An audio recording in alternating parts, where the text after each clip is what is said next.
If you want to talk about dystopian company towns, then we need to switch gears and talk about coal camps. I'll put some sort of sound effect there. I don't know, something Christmassy. Coal mining company towns started springing up in... This guy's pretty great. He was the one that was talking about the Starship Troopers that inspired a rather interesting dream that I had last night. I might have to. This might be toasted. It doesn't want to. Just.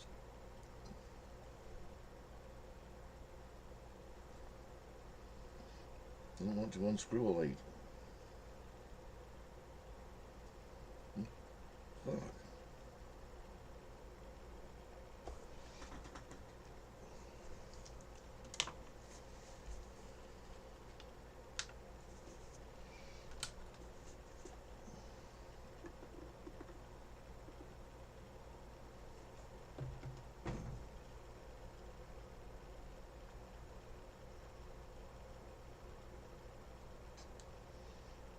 Oh, hey, I can get.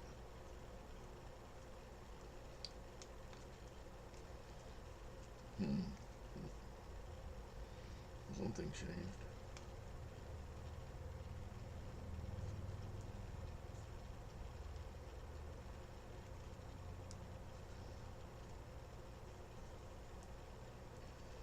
I feel like it's unscrewing. No, not really.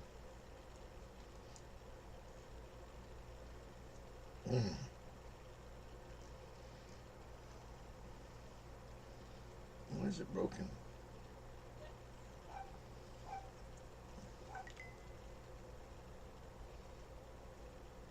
Okay, cool. Why is this no mass? No one want to know.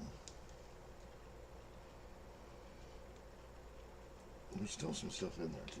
Let's see.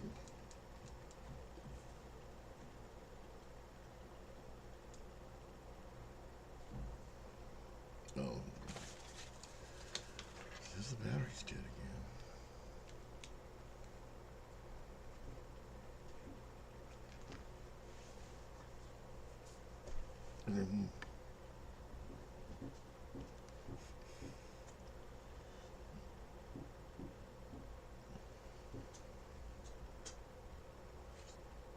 Oh.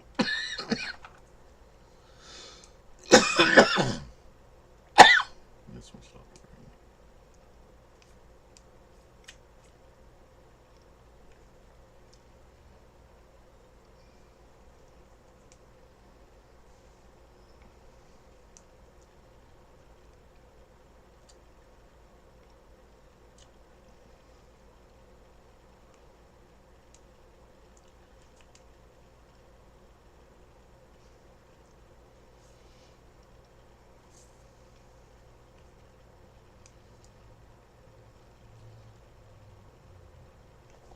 Hey, this one has shit battery too.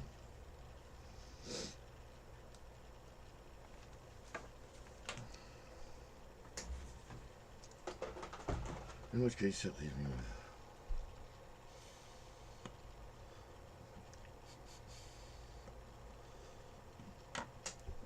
Seems to be kind of working.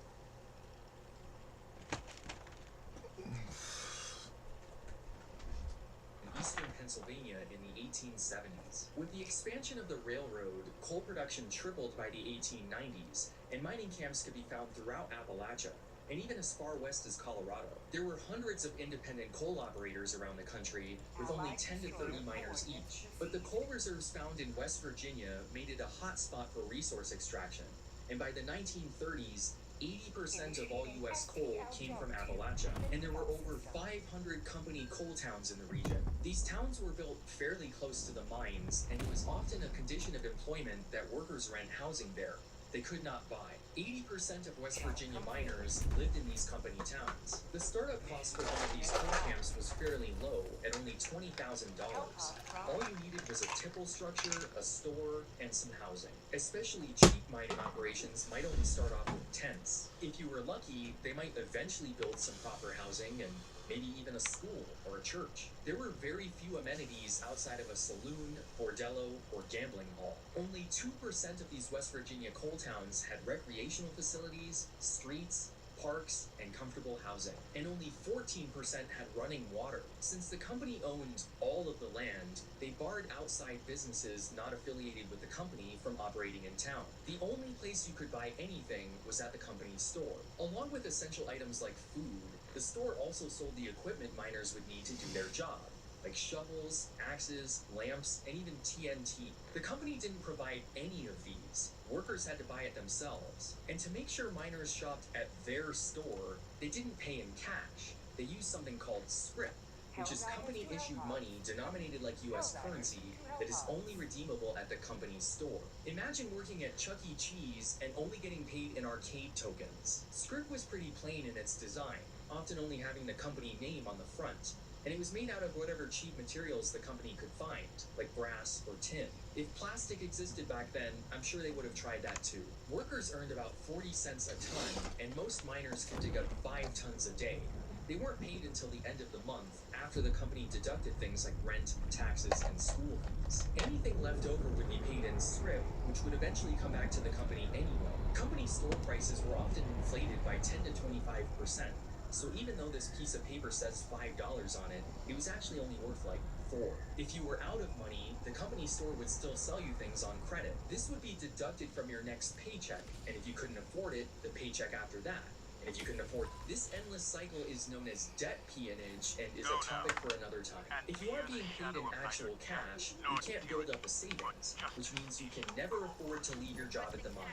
It's really difficult to build generational wealth when you aren't participating in the wider economy. The primary way most Americans build wealth and pass it on to their children is through home ownership, which was an impossible dream for most miners. This entire system was set up to make workers hopelessly dependent on their employers. I think it's worth pointing out that while company towns are seen as the ultimate physical embodiment of capitalism, they're so capitalist that they've actually gone full circle and have become anti-capitalist. There is no free market in a company town. There's only one place where you can purchase anything, and your money isn't good anywhere else. They've banned all competition and have formed a local monopoly. There's only one employer for workers to sell their labor to, and that employer does everything in its power to make sure they can't leave or find a different one. There is no freedom of choice. If a miner was fired, injured, or God forbid went on strike, they were evicted from their home with as little as 10 days notice. If a miner died on the job,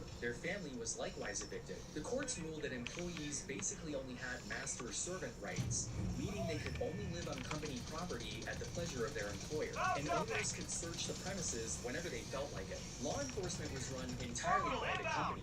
Mine operators would often tell employees who to elect as sheriff, usually a company man or at least someone in their pocket. Companies also paid the sheriff to deputize their own security. This was referred to as the mine guard system and gave private security companies like the Pinkertons and the Baldwin Felts the power to legally detain, arrest, and evict people. This turned West Virginia into an industrial police state specifically designed to keep out unions. The United Mine Workers of America, or UMW, was formed in 1890 and quickly became the largest union in the industry thanks to the recruiting efforts of Mother Jones. Within a few years, they were leading unionization efforts and strikes across the country. In September 1913, the UMW led a strike against the Colorado Fuel and Iron Company, owned by someone named J.D. Rockefeller. All of the striking workers were evicted and moved into tent cities. Their list of demands included a 10% pay raise, an 8-hour workday, the abolition of the mine guard system, and the right to trade in any school, pick any doctor, and live wherever they please. You know, impossible demands for a small business owner like J.D. Rockefeller. On April 20, 1914, Rockefeller's private security, along with the Colorado National Guard, opened fire on the tent city in Ludlow, Colorado, which housed 1,200 striking miners and their families. They killed 21 people, including women and children. This event was known as the Ludlow Massacre and triggered the Colorado Coalfield War, the bloodiest insurrection in American history since the Civil War. For 10 days, the strikers fought back, and there were skirmishes all over the state. The fighting didn't end until federal troops arrived, but the strike continued for several months before the union ran out of funds. To avoid any future unionization efforts, Rockefeller introduced an employee representation plan. Every 150 employees would elect a single representative to make recommendations on wages, housing, and safety to the company. Since these representatives had no real power, this is what's known as a company union. These don't negotiate on behalf of the workers because they're not independent. Their primary interests align with the company. They're a sham union, and they were so popular that by 1922, 725 companies had adopted what became known as the Rockefeller Plan.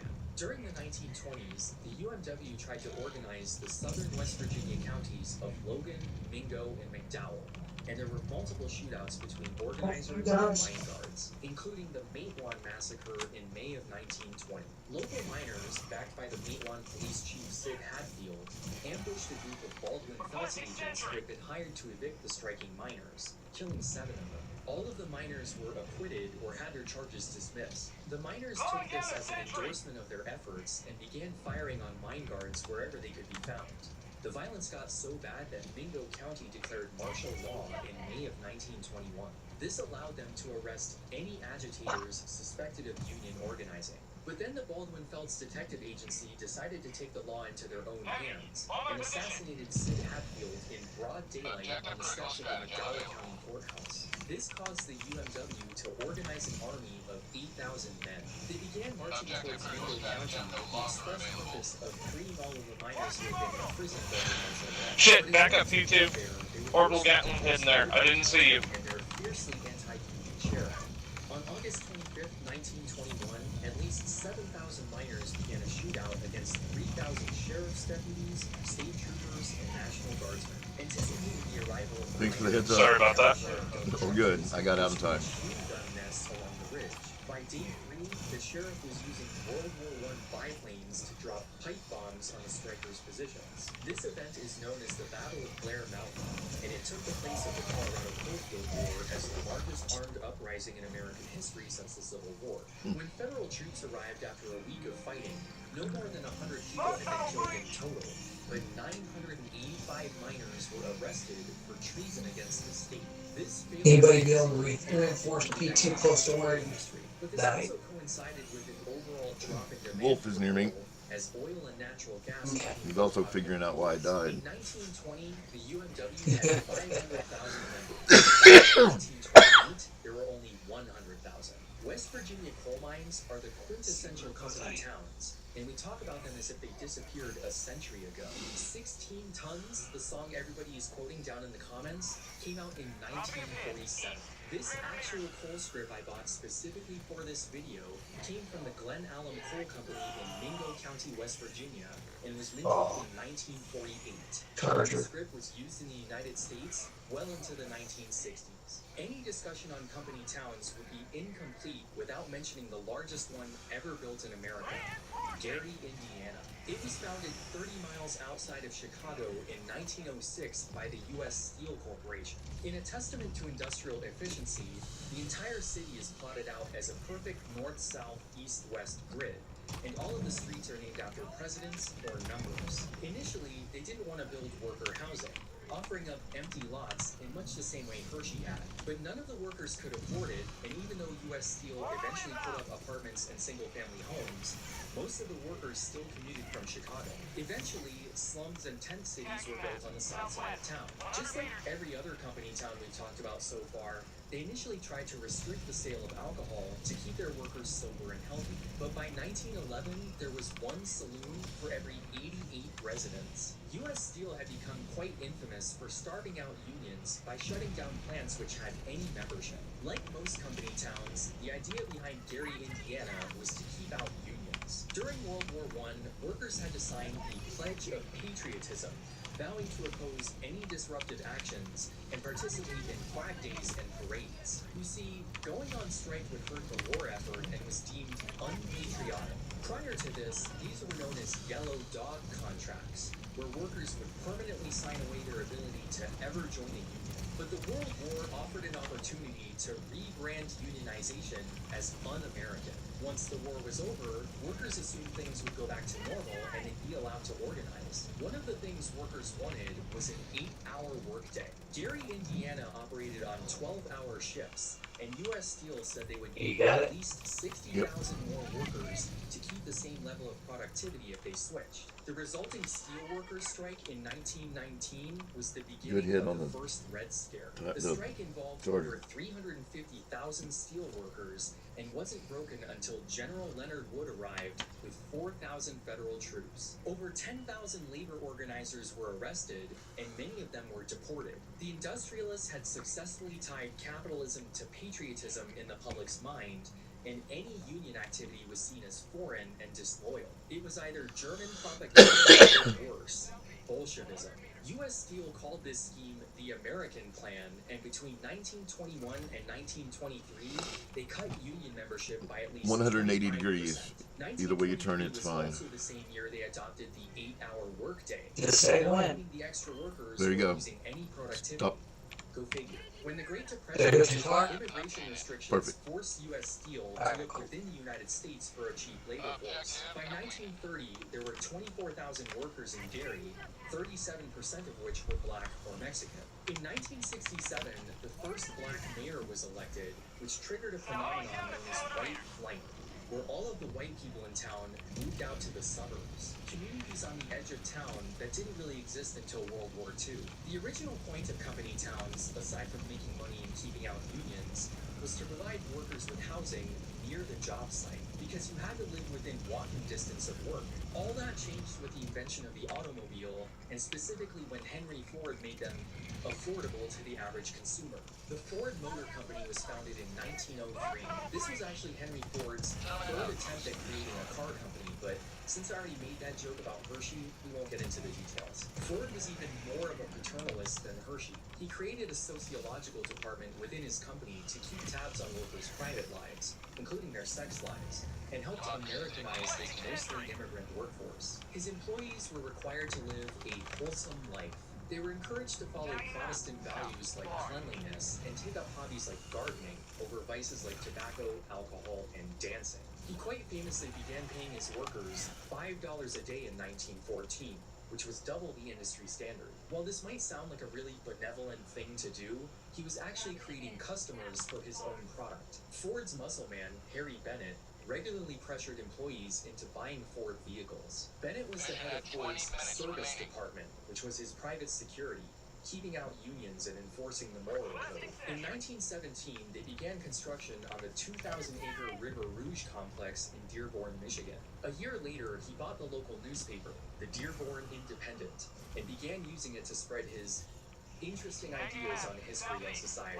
Ford believed that the Protestant Reformation had been stalled by the Jews. He blamed them for everything: the degradation of culture, the corruption of politics, the distortion of the economy, and profiting from unions and wars. He is the one who popularized the Protocols of the Elders of Zion conspiracy in America. Once his River Rouge plant was operational, he began creating small company towns all over the Upper Peninsula of Michigan to supply his factory with wood and other materials. These were known as village industries and included places like Pequaming and Alberta. Ford controlled all of the municipal functions. Sorry about the of these turd. I towns, just noticed you didn't have the door schools, open to the clinics, little goodie cities, box. and stores. Workers were expected to split their time between lumbering, We got a milling, buddy and bunker farming. over here. While Ford had secured sources That's of what you- wood Anyway. and steel within the United States, That's he one was of the still names. reliant on foreign imports of rubber, mostly from South America. So he looked at what Hershey was doing in Cuba and decided to duplicate that model of success. In September of 1927, Ford acquired 2.5 million acres of land on the Tapajos River in the middle of the Brazilian Amazon for only $125,000. The plan was to build Ford Landing, Another goodie box a that blew vertically open. integrated American-style rubber plantation in the rainforest. Out Rubber front. trees grow in the wild in the Amazon and are typically spread out. I'm behind you, The Mike. process is quite labor-intensive and takes several hours. Dozens of trees must be tapped in order to gather enough latex to work with, and it has to be smoked to turn it into usable rubber. Nobody had ever tried to build a proper rubber plantation in Brazil, but Ford was confident he could do it. So confident, in fact, that when the first ships arrived to start construction, they just sent a bunch of factory supervisors and executives. They didn't send a botanist, horticulturalist, agronomist, microbiologist, entomologist. I'll hope you open that once this breach finishes. I don't want them running in on our head while we're trying to open the door. From high mortality rates due to malaria, snake bites, flies, fever, dysentery, and even the occasional jaguar. They eventually resorted to just burning the forest down with kerosene. By July 1929, the Fordlandia plantation was up and running with 1,000 local Brazilian workers and 1,000 acres of rubber trees in the ground, which all had to be torn up because they ruined the soil with their wildfires. It takes 5 years for a rubber tree to mature to a point that it produces latex. So every time they had to start over, they were resetting that clock. In the meantime, the workers were building housing, leveling I'm grabbing the roads, flamethrower. constructing railroads, and I'm building good at that. factories. Brazilian workers were paid And you kill 35 people with that cents on a day, accident. which was far less than Ford's initial promise of $5, but still much more than they could have earned locally. And they were paid in cash rather than credit or scrip. This created an interesting problem because the workers could just work for a few weeks and then quit because they had saved enough to last the rest of the year. Most Brazilians could very easily live off the land. Because of that, Fordlandia had an insane turnover rate. For every position that needed to be filled, they had to hire 3 times that many people to keep things moving. By 1930, there were 4,000 workers at the plantation. Because of the success of its village industries, Ford believed that if we could export small-town America around the world, we could prevent and avoid war. He framed his factory in the Amazon as civilizing missionary work, rather than as a colonial plantation. Anything that was law in the United States became company policy in Brazil. There was no alcohol, tobacco, or prostitution allowed in town. And the local workers were all encouraged to take up Protestant hobbies like gardening and square dancing. As you can imagine, Brazilian workers were not fans of these policies or the idea of having American culture forced on them. They were also required to submit to very invasive medical examinations. This included regular blood tests and hygiene checks, along with a daily quinine pill to prevent malaria. Random home inspections for pests and sanitation were common. Single workers lived in 50-person bunkhouses, while married workers lived in multi-family, one-room thatched huts. American and European foremen lived in nicer homes made of milled wood. In 1930, they finished construction on a new concrete dining hall and required all workers on the plantation to eat there.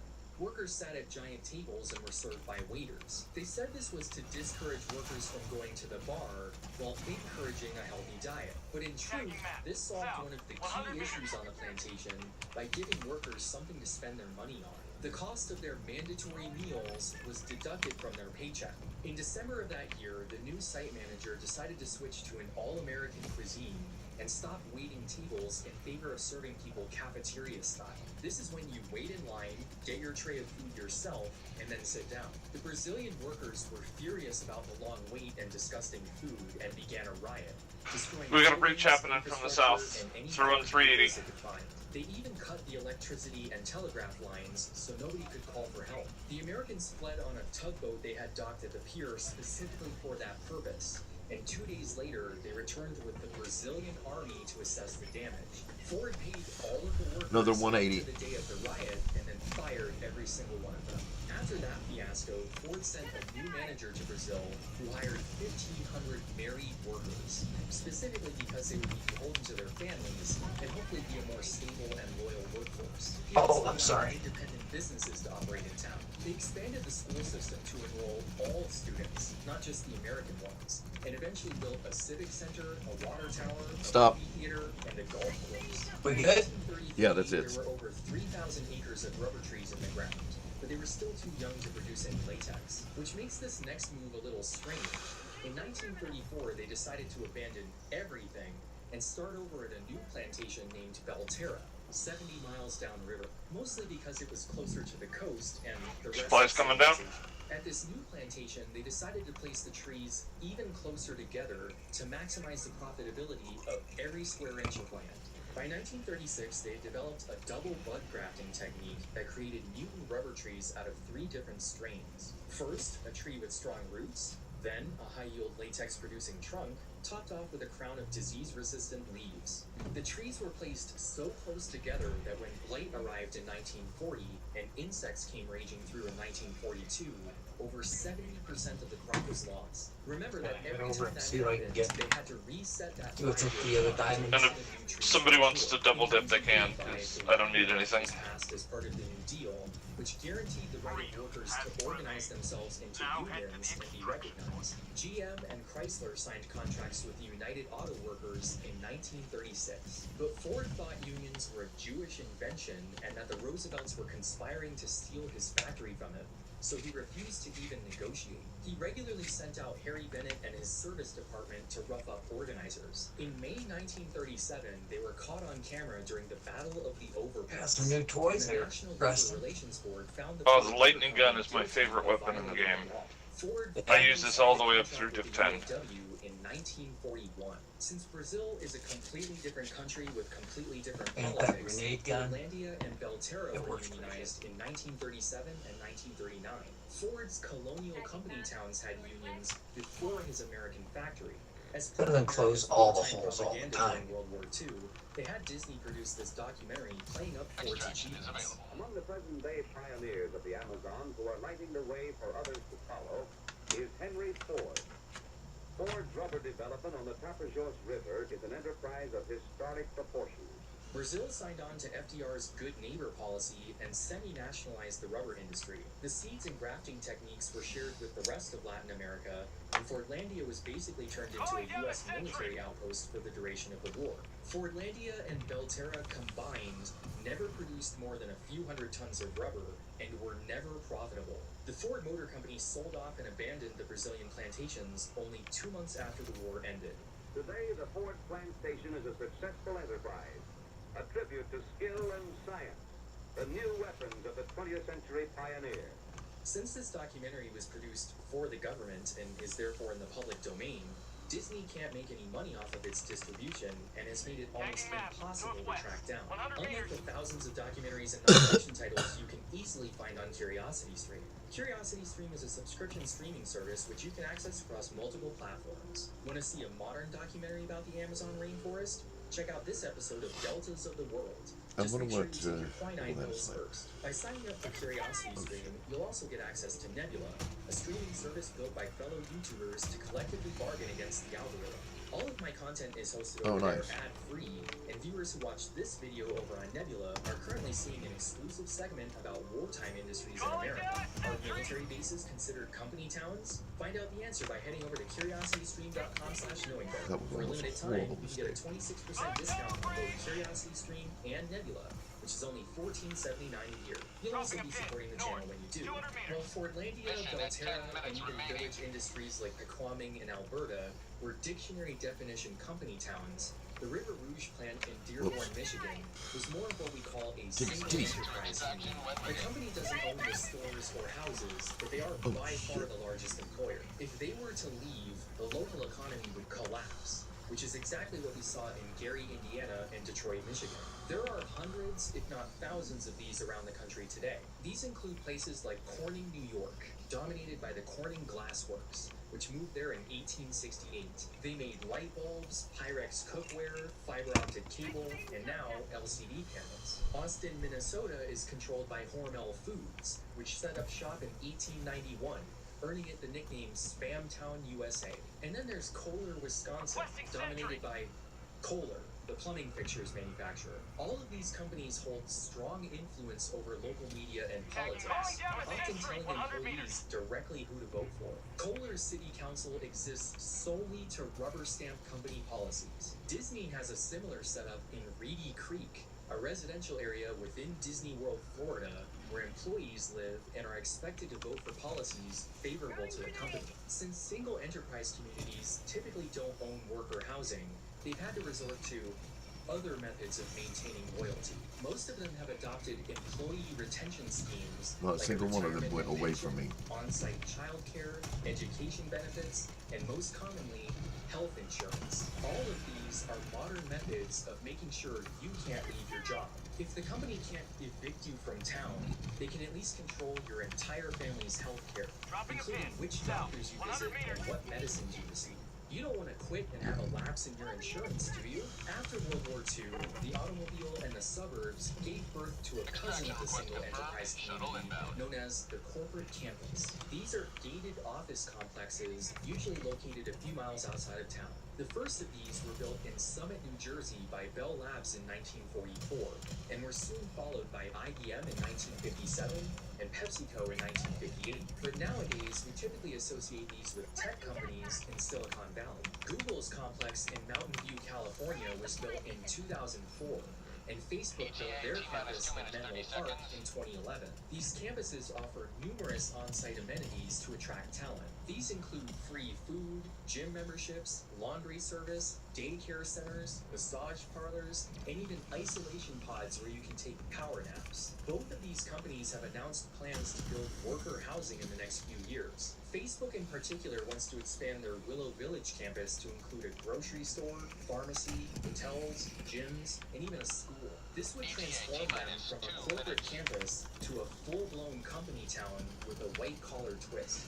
But somewhat more recently, in February 2021, the governor of Nevada announced his plans to create innovation zones within the state. Following the passage of my innovation zone legislation, Blockchains LLC has committed to make an unprecedented investment in our state to create a smart city in northern Nevada that would fully run on blockchain technology, making Nevada the epicenter of this emerging industry and creating the high-paying jobs and revenue that go with it. The plan was immediately criticized by labor unions and the general public. In order to create an innovation zone, a company must own 50,000 acres of uninhabited, undeveloped land within a single county and make a $250 million initial investment, with a pledge to invest at least $1 billion more over the next 10 years. But the real kicker is this would allow them to create their own government separate from the county to pass laws favorable to the company. The Innovation Zone Fact website specifically mentions Disney's Reedy Creek as an inspiration for how they reimagined the traditional division of local regulatory powers. This plan would also allow Blockchains LLC to pay their employees using their own cryptocurrency, which is just a digital version of company script. If you think this is shady AF, you're not alone. After public outcry at this obvious attempt to bring back company towns, the governor withdrew his support for the bill only 2 months later. And therein lies the fundamental misunderstanding. They weren't trying to sneakily bring back company towns, because company towns never disappeared in the first place. The 1999 movie October Sky tells the true story of the Rocket Boys, who, after learning about Sputnik in 1957, decided they'd rather become rocket scientists than toil in the mines of Coalwood, West Virginia. A real town in McDowell County owned and operated by the Olga Coal Company until 1986. I was alive when company towns existed in America. I realize that a lot of you are now trying to do the math to figure out how old I am, so I'll just come out and say it. I was today years old because they still exist. New Salem and Diablo, Washington are two company towns owned by Seattle City Light that are located near the hydroelectric dams which provide power to the Seattle area. There are only a few residents, and they're mostly a tourist destination, but they still count. Living up here, like, it has the rewards of the natural beauty of the area. I would personally call it isolation for myself because they ask you how you are and you say that you're fine. You're not really fine. There have been over 2,500 company towns in America over its history. They're an integral part of our past and present. And if we're not careful, they'll be part of our future too. Company towns have always existed for the sole purpose of exploiting their workers and keeping out unions. That's been the point since the very beginning. In June of 1619, Polish workers at Jamestown began the first strike on American soil over not being given voting rights in the local assembly. To avoid any further labor issues, Jamestown began importing African slaves just 2 months later. It kind of changes your perspective on American history to learn that our original sin was actually just a scheme to avoid collective action by the working class. And when the American worker gained too many rights, we began exporting this idea to other countries. While many manufacturers have outsourced their jobs overseas, white-collar companies are converting their campuses into self-contained cities or building entirely new ones in the desert. More forward-thinking companies have their eyes on space. Blue Origin was founded by Jeff Bezos with the vision of an Jeff was on earlier. Millions of people are living and working in space for the benefit of Earth. Do you want to live in the expanse? Because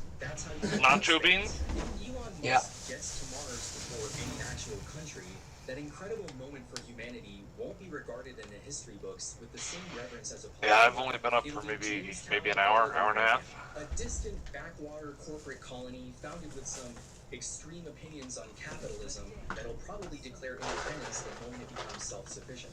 Keep in mind, it took Jamestown 170 years to get to that point. I'm not saying this will happen in our lifetimes, but future generations will be living in the worst versions of science fiction if we don't stop corporations from repeatedly reinventing the idea of company towns. Calling them everything from colonial plantations to technological innovation zones. So when the mega corporations start asking for volunteers to board the groundbreaker for an exciting trip to the Halcyon system, hopefully now you'll know better. Hi, Katie Morgan here from Katie Morgan's Gold Pawn Check Cashing Rent-A-Center and Payday Loans. Back when he thought this video would be out by Christmas, he had this whole narrative about hiring a new person at the North Pole and teaching them how to use company script and worker housing. That's what that whole VHS thing at the beginning was about. Anyway, as part of that whole thing, he had me make all of this North Pole company script. And I figure since he's not using it, I might as well give it to all of you. Though I only made enough for the top 3 tiers on Patreon, so not all of you. Just head over to patreon.com/knowingbetter and sign up at the blue, purple, or golden fork tiers. Starting this year, there's an annual Maybe drop us on the Xville and then we just go clockwise. And get the 12th month for free. Every patron who includes their address in their profile by the end of February will get their very own personal. Is that a hill right here? Company script with a complete It looks like a forest. These are real. You will get these. This, I think, is the hill. A lot of you thought I was joking last time, but turns out. When the massive Signalgate scandal came out, the Trump administration wasted no time in pointing out who the real villain in the story was. If she was given special treatment and treated with kid gloves because she's a Clinton, that is a serious implication. It's all ridiculous. It's all over the top. It's all criminal. Any security professional, military, government, or otherwise, would be fired on the spot for this type of conduct. Nobody was texting. Isn't that such a nice, pretty white, pristine uniform? Plans over a group chat that included the editor-in-chief of The Atlantic just got worse. A recent lawsuit against Hegseth uncovered evidence that this was not an isolated incident. But commentators on the right and left couldn't help but compare this affair to a certain former Secretary of State. You most certainly know you shouldn't be talking about it or passing it on in an email. What they did is reckless. It's complete recklessness and incompetence. Nobody is above the law, not even Hillary Clinton. It was prosecutorial discretion there. They didn't prosecute, they didn't go after these folks in all of these other instances. But is that an apples-to-apples comparison? Liz Dye has more. Thanks, Devin. Well, despite the president's effort to distract us by sparking a global recession, the Signalgate story is still going strong. Apparently, the public will not just forget about half the president's cabinet texting war plans to each other over a commercial messaging app, particularly since that seems to have been National Security Advisor Mike Waltz's regular practice. Politico reports that Waltz's team regularly set up chats on Signal to coordinate official work on issues including Ukraine, China, Gaza, Middle East policy, Africa, and Europe, and that he regularly discussed sensitive information via the app.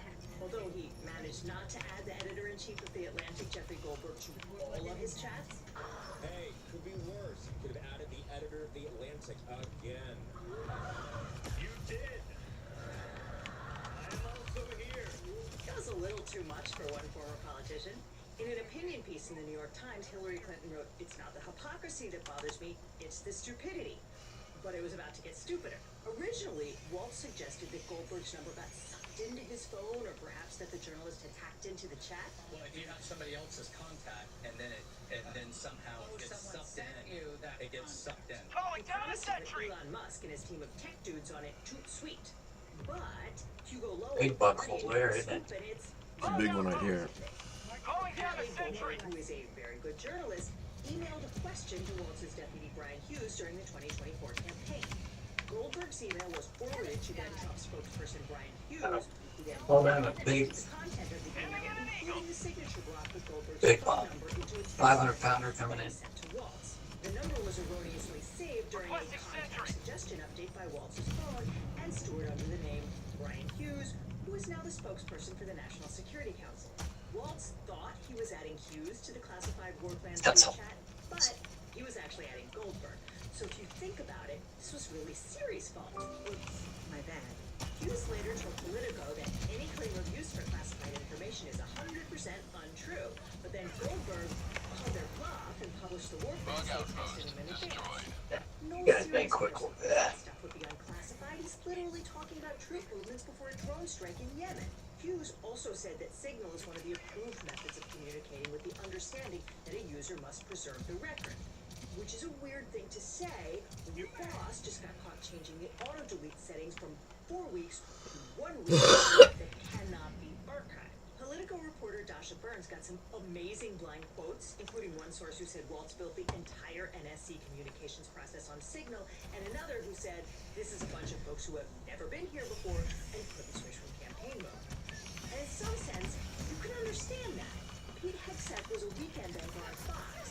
What does he know about federal records laws? I mean, that might suggest that some people were not appropriate candidates for the jobs that they're holding, but... Oh, I won't spell down that dang hole. These guys were used to communicating via a messaging app and then deleting the messages, and in the absence of a comparable instant messaging platform. That's what I said when my ex tried to get back with me.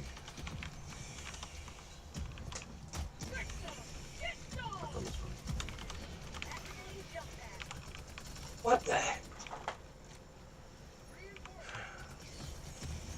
For secure government comms, they just kept on doing what they were used to doing. But these chatty Cathy's appeared have been violating federal records laws and laws governing the storage of national defense information. You can check out our last video on Signalgate featuring national security lawyer Kel McClanahan. Since then, the government has tacitly admitted that some of these messages were not saved in accordance with the Federal Records Act. In recent litigation filed by the watchdog group American Oversight, the CIA attested that residual administrative content from the Signal chat was retrievable from that account.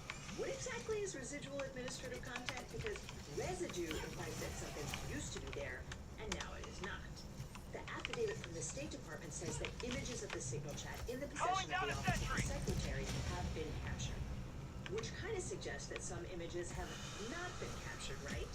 And a search of Secretary of Defense Hegseth's mobile device has been conducted, and available Signal application messages that are at issue in this case have been preserved. So far, no one is getting fired over this mess. Reportedly, President Trump was pissed, not because these guys were sharing national security information on unsecured devices, but because Waltz had Goldberg's phone number in his directory. Anyway, he wasn't going to give the Dems a win by firing a guy who screwed up even badly. But that's okay, because Attorney General Pam Bondi knows who is to blame for this utter cock-up. If you want to talk about classified information, talk about what was at Hillary Clinton's home that she was trying to bleach a bit, talk about the classified documents in Joe Biden's garage that Hunter Biden had access to. This was not classified information. That's right, it's Hillary Clinton. Well, maybe it was Joe Biden too, but mostly Hillary Clinton. All right, Pam, let's talk about Hillary Clinton. You want to go gato? Let's do this. Servergate versus Signalgate. Bring it. Okay, poker face, grab your low-rise jeans and let's hop in that Wayback Machine. The year was 2009. Barack Obama was in the White House and Hillary Clinton was Secretary of State. Apple had released the iPhone in 2007, but all the serious business people used BlackBerry phones with broken keyboards. The user interface sucked. You had to hit like 4 keys to make a question mark. It was supposed to be harder to hack than normal phones, and most professionals use BlackBerry. So when Clinton returned to the White House, where she'd been First Lady during the 90s, we got stalkers. So she didn't. So far, so familiar, right? Now, there were some pretty good reasons. I don't even know what the stalker player looks like. For one thing, the government's a little hole in the wall. Unbelievably clunky and out of date. It's not like one of them big trees. Routinely use personal machines to get around it. For instance, Secretary of State Colin Powell wrote in his book, It Worked for Me, to complement the official State Department computer in my office, I installed a laptop computer on a private line. My personal email account on the laptop allowed me direct access to anyone online. I started shooting emails to my principal assistants, to individual ambassadors, and increasingly to my foreign minister colleagues. Staff for Secretary of State Condoleezza Rice and Madeleine Albright also relied on personal emails for their official work. And an Inspector General's report from 2016 unearthed an email to then Secretary Clinton from a State Department veteran that said, state's technology is so antiquated that no one uses a state-issued laptop, and even high officials routinely end up using their own email accounts to be able to get their work done quickly and effectively. Dang it, I missed him again. Was extremely touchy about routing her communication through official channels, is that she'd been a target of the GOP for 20 years by then, and she was extremely worried that if she used a State Department email, personal communications would wind up mixed in and then used against her in some way by Republicans. Before you dismiss that as crazy, remember that Hillary Clinton has been accused of being a man-hating lesbian who was responsible for her husband's serial infidelity. Her 13-year-old daughter had been ruthlessly mocked for her looks, everyone from Matt Grudge to Saturday Night Live. She was accused of killing a White House aide who committed suicide in a public park and a campaign staffer who was murdered during her presidential campaign. She was blamed for the death of the Libyan ambassador Benghazi and accused of selling America's uranium to Russia in a brutal conspiracy theory that fell apart if you looked at it for 2 seconds. During her second presidential campaign, someone hacked her campaign manager's email and used a risotto recipe and a pizza order to concoct a bizarre tale about Clinton leading a satanic child sex abuse cult. I mean, just because I'm paranoid doesn't mean they're not. None of which is a defense of Clinton's choice to route her official emails through a personal server located in her house in New York. But it is an explanation. Now, if you're breaching What's that blue thing that we're supposed to get rid of? Those eggs? Yeah, we have to get in there and kill eggs. Or dealing with a workers' comp or social security issue, we can represent you or help you find the right attorney. And by the way, we don't get paid unless you do, so there's nothing up front. I got it. So just click on the link in the description or call the phone number on screen for a free consultation with my team. Because you don't just need a legal team, you need the Eagle team. Clinton was warned multiple times that using an @ClintonEmail.com account represented a security risk, but she did it anyway.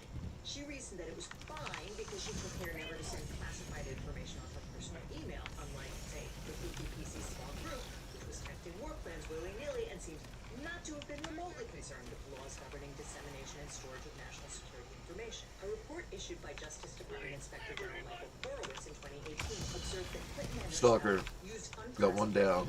recipients lacked access to classified systems and worded emails carefully in an attempt to avoid transfer information. So they did not say stuff like 14-15 hours, this is when the first bombs will definitely drop. They saved that stuff for the high side. What's the high side again? HiSide, by the way, is a special segregated computer or communication system which is specifically set up to manage classified. Are you familiar with holes like this? Unlike Signal, HiSide systems must comply with the rigorous requirements and are specifically designed to protect sensitive information from cyber threats. So Waltz's message indicates that the information being discussed was sensitive enough to merit the use of these. Whoa, Stalker.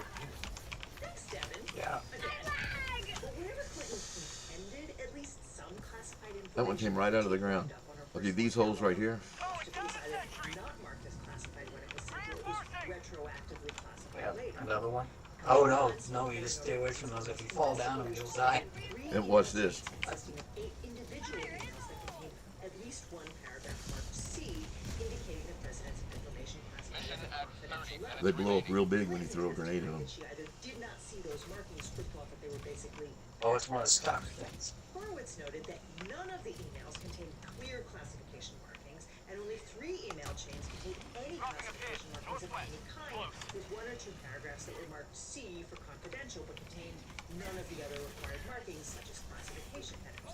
He concluded that there was no evidence that Clinton set up her servers or private email account with the intent of communicating or retaining classified information.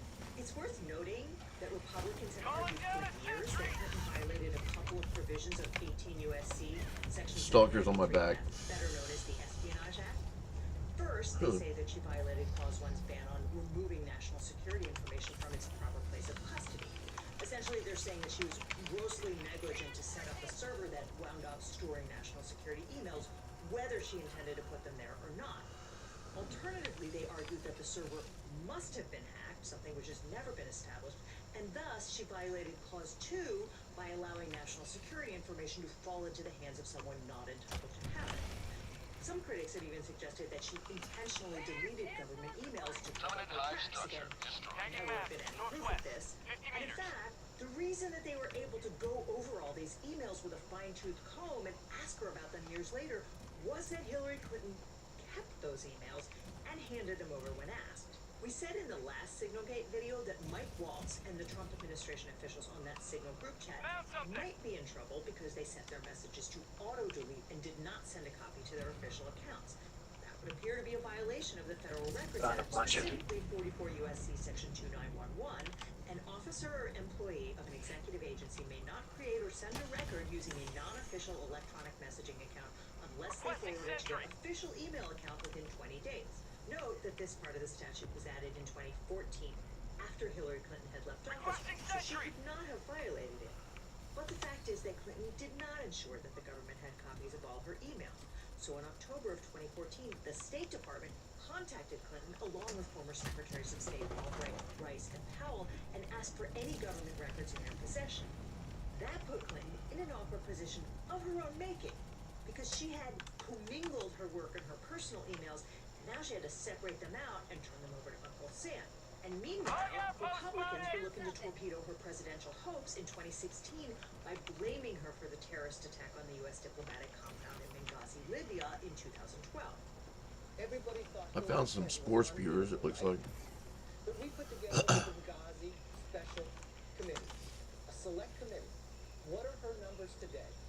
Her numbers are dropping. Why? Because she's untrustable. But no one would have known any of We are running all of them here. In December of 2014, Clinton delivered 30,000 emails from the @clintonemail.com address she'd used as Secretary of State. Note for comparison that President Trump spent a year and a half refusing to hand over government property, including classified documents showing various locations around his Florida golf club. He ignored a subpoena and went to great lengths to hide those documents from government investigators. Something to remember when guys like, say, Mike Waltz complained that Trump got indicted and Hillary Clinton did not. Here's Waltz in 2023 whining that Clinton deleted 33,000 government emails on a private server and didn't get indicted. That's not true. Clinton handed over 30,000 emails, but said that an additional 32,000 from that account were personal messages, and so she wasn't going to turn them over. Instead, her chief of staff, Cheryl Mills, told Clinton's IT guy, Paul Gambetta, to delete them, which he did not do, or... Seemed like I was doing pretty well until everybody showed up. In 2015, the House Benghazi Committee issued a preservation order instructing Clinton and her staff not to destroy any of their personal emails. Yeah, get back down there and get my gun. He realized that he'd screwed up big time. He told the FBI that he had an oh shit moment because if he just deleted the emails in December as instructed, it would have been fine. After Congress got involved, though, it was illegal. But instead of copping to it, he took it upon himself to use a program called BleachBit to destroy those messages permanently without telling anyone. Incidentally, the Justice Department prosecutors on this case seem to think that Gambetta was a moron. In horror, they referred to him as a poor schmuck on the down that had a crappy attorney. And they gave him immunity because, quote, this guy with his dumb attorney doing some half-assed obstruction did not interest us. So finally, Gambetta admitted that he panicked and deleted the email. It gave him immunity because... Reinforcing! What the? How the hell did that happen? Kill myself? Did the nuke get you? Huh? I don't know where you were, This guy so I with don't his dumb know. attorney doing some half-assed obstruction did not interest us. So finally, Gambetta admitted that he panicked and deleted the emails after the congressional preservation order, but without Right near telling his where boss, and that's why Clinton never P2's at. But that left Clinton's opponents free to accuse her of maliciously deleting the emails to cover up the If fact P2 that they could- contained classified information. And Oh, they yeah, didn't I just should push be the this delete button. They had them deleted where even God can't read them. They were using something called BleachBit. You don't use What do you need me to do? BleachBit for yoga emails or for You can calm me down. When you're using BleachBit, That is without dying. really do not want the world to see. And on the campaign trail, Trump even asked the Russian government to Butt off with a stick. Oh no. I don't know what got me. I don't know what got me. Russia, if you're listening, I hope you're able to find I think the nuke got you. emails that are missing. After which Russia did hack I might have campaign triggered a chair John Podesta and released hell bomb secret was sitting around, emails I guess. did not show evidence of crime, but they did lead a deranged lunatic to shoot up a pizza place in Washington, D.C., terrorizing the families who were enjoying a slice of a Sunday afternoon. Hillary Clinton left the State Department in 2013, which means that we have now been talking about her emails for 12 years. The American people are sick and tired of hearing about your damn emails. On the campaign trail, Trump constantly threatened to put Clinton in jail. It's just awfully good that someone with the temperament of Donald Trump is not in charge of the law in our country. Because you'd be in jail. Secretary Clinton. Here's What guy? Secretary Pete Whiskey Weeks Hegseth insisting that anyone who done what she did would go to prison. It's all ridiculous. It's all over the top. It's all criminal. Any security professional, military, government, or otherwise, would be fired on the spot for this type of conduct. In fact, Clinton has been the subject of at least 2 criminal investigations as well as 3 internal government reports. In 2016, she was investigated by the FBI in an operation codenamed Mid-Year Exam. The Justice Department concluded that there was nothing to charge Clinton with because she had not deliberately stored classified info on an unsecured server. Here's FBI Director James Comey in a press conference in July of 2016 announcing his decision. In looking back at our investigation into the mishandling or removal of classified information, we cannot find a case that would support bringing criminal charges on these facts. All the cases prosecuted involved some combination of clearly intentional and willful mishandling of classified information, or vast quantities of information exposed in such a way as to support an inference of intentional misconduct, or indications of disloyalty to the United States, or efforts to obstruct justice. We do not see those things here. But he also went out of his way to excoriate Clinton for carelessness. Anybody pick up the I thought it was a scorchiate. stuff that I had? Their handling of very sensitive, Like, highly classified samples and stuff. Fun fact. I don't see any on the ground, so my assumption is somebody got them. Mean to Clinton in that very press conference. The memo from Deputy Attorney General Rod Rosenstein called it a textbook example of what federal prosecutors and agents are taught not to do. But then Anthony Weiner thrust himself into the situation. See, Weiner was a former New York congressman who had been married to Clinton's longtime aide Huma Abedin. Weiner had a bad habit of sexting ladies who were not his wife, which is why he was a former congressman in 2016. But he was not a former dirtbag, and in September of 2016, he got caught sexting a 15-year-old girl from North Carolina. So the cops seized his laptop, which contained hundreds of Abedin's work emails. That restarted the Clinton email inquiry, and on October 28th, less than 2 weeks before the election, Comey sent a letter to Congress informing it that he was reopening the Clinton email case. The Abedin emails were almost all duplicates from the set turned over by Clinton in 2014, and the investigation was quickly closed. But we didn't find that out until after the 2016 election. In addition to Mid-Year Exam and the Horowitz report, there was an investigation in 2016 by the department's Inspector General, Steve Linick. In fact, Trump fired Linick in 2020 for daring to investigate Secretary of State Mike Pompeo. There were also 2 more internal State Department investigations. One in 2017 concluded that Clinton's use of the server constituted a violation of department regulations, and one in 2019 said that using the personal server carried an increased risk of compromise or inadvertent disclosure, but found no persuasive evidence of systemic deliberate mishandling of classified information. Again, not crimes. On top of all that, in 2018, Trump's first Attorney General, Jeff Sessions, appointed John Huber, the U.S. Attorney for Utah, to investigate the various Clinton scandals, including Emailgate. In January of 2020, 7 years after Clinton left the State Department, Huber tapped out, having found nothing to charge her with. Trump responded by calling Huber a garbage disposal unit for important documents. In reality, Clinton's emails have been investigated over and over and over. If Trump's Justice Department could have charged her, it would have done it. There's just no there there. So that's Servergate. All right, Signalgate, what you got? Let's compare these 2 national security scandals, shall we? On the one hand, Clinton tried very hard not to use unofficial channels to discuss classified or national security information.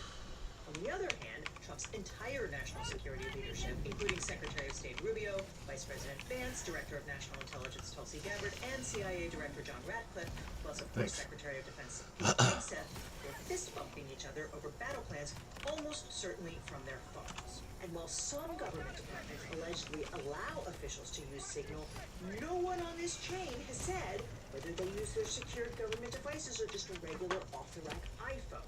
Although, I guess we can be pretty confident none of them was on a BlackBerry. And unlike Hillary Clinton, that is a potential violation of the Espionage Act, as Kell explained. Now, that being said, what liability the vaults have gets complicated because there are two possible crimes in play here. 18 U.S.C. 793F talks about gross negligence, about allowing information, national defense information, to be given to somebody through gross negligence, and just being really bad at your job.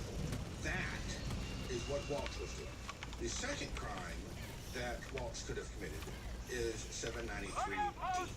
And 793D is when an authorized holder of classified information or national defense information disseminates it generally to a place that was not supposed to get it.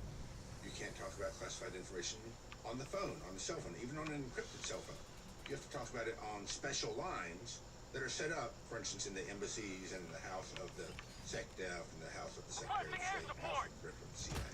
Hillary Clinton did not delete her official emails, classified or otherwise, or if she did, no one has ever been able to prove it, despite a whole lot of trying. When the government came looking for those messages, she turned over what she had.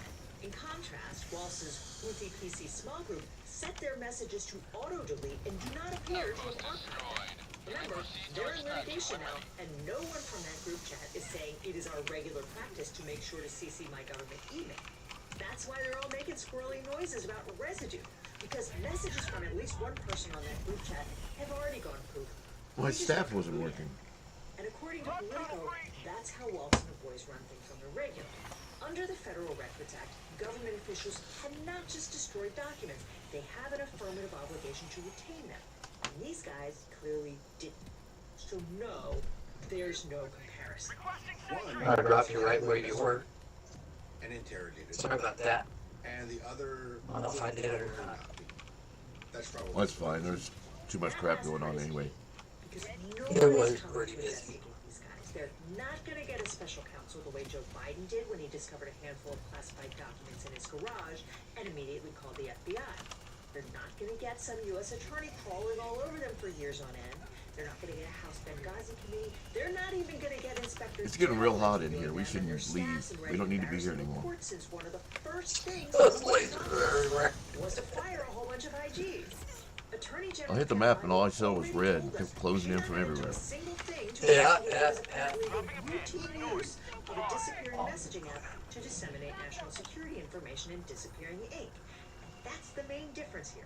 Because for all the years, Heard a grenade in his butt. telling us that Hillary Clinton never got investigated and got away with crimes, the minute the shoe was on the other foot, it became, say it with us now, a witch hunt. Well, I don't know about downplaying. The press upplays it. I think it's all a witch hunt. I think it's a witch hunt. So, great job, Pam. You appointed yourself referee, and you declared yourself the winner. I don't know, Liz. It sounds like you just can't handle all the winning that the Trump administration brought us. But with all these buffoons sharing top secret national defense information, the military isn't the only ones who could benefit from increased online privacy, which they could get with today's sponsor, Nord. Yeah, I'm not much another one of those. Hello, this is Dr. Grande. Today, I like we'll Dr. analyze Grande. the case of Val Kilmer. First, I'll look at the background of this case, then move to my analysis. Val Kilmer.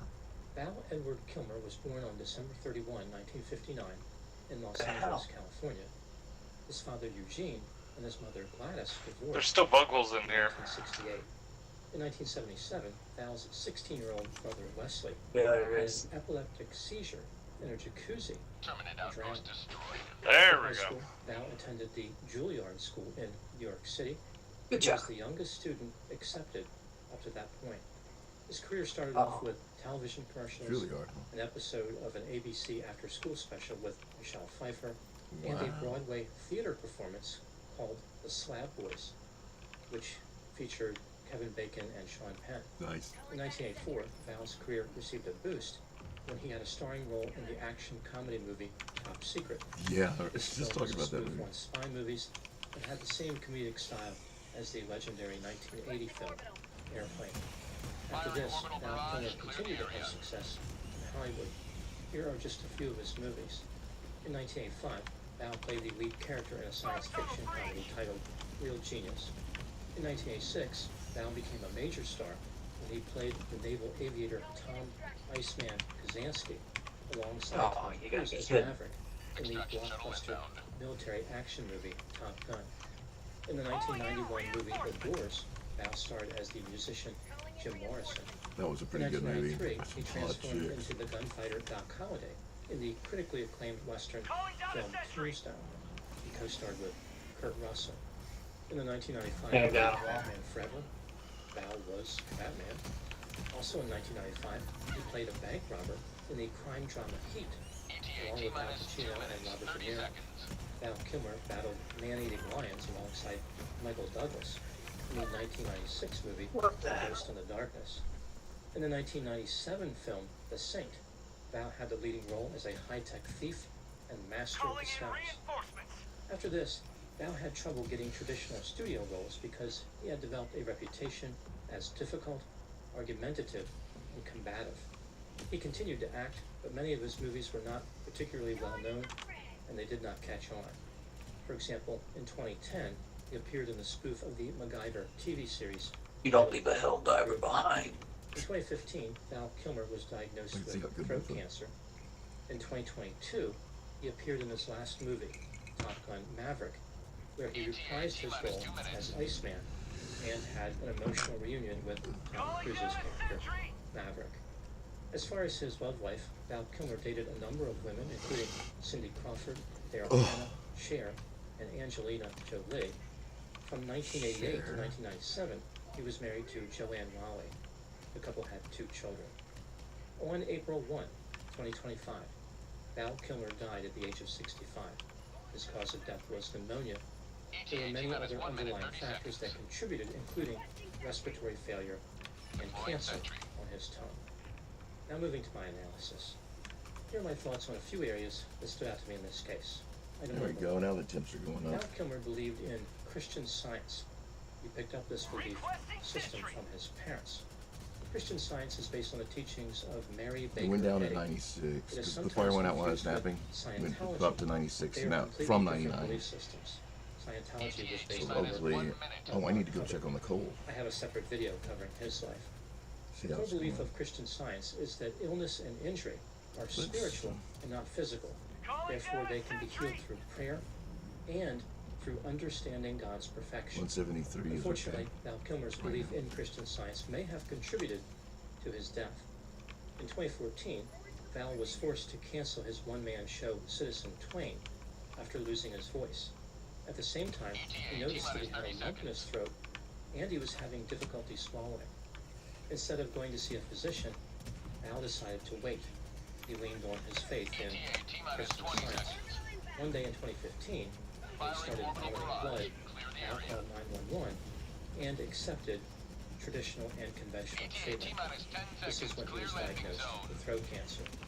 Val had 2 surgeries on his trachea, which made it very difficult for him to speak. There's no way to know for certain what would have happened if Val sought medical attention earlier. At the very least, the treatment he received probably would have been less extensive because the cancer would not have progressed as far. In all likelihood, Val would have had a much higher quality of life and lived longer. Val's religious beliefs can be attributed not only to his early experiences, but to his eccentric and bizarre personality. His challenging personality traits would be costly to Val in other ways as well, which brings me to item number 2.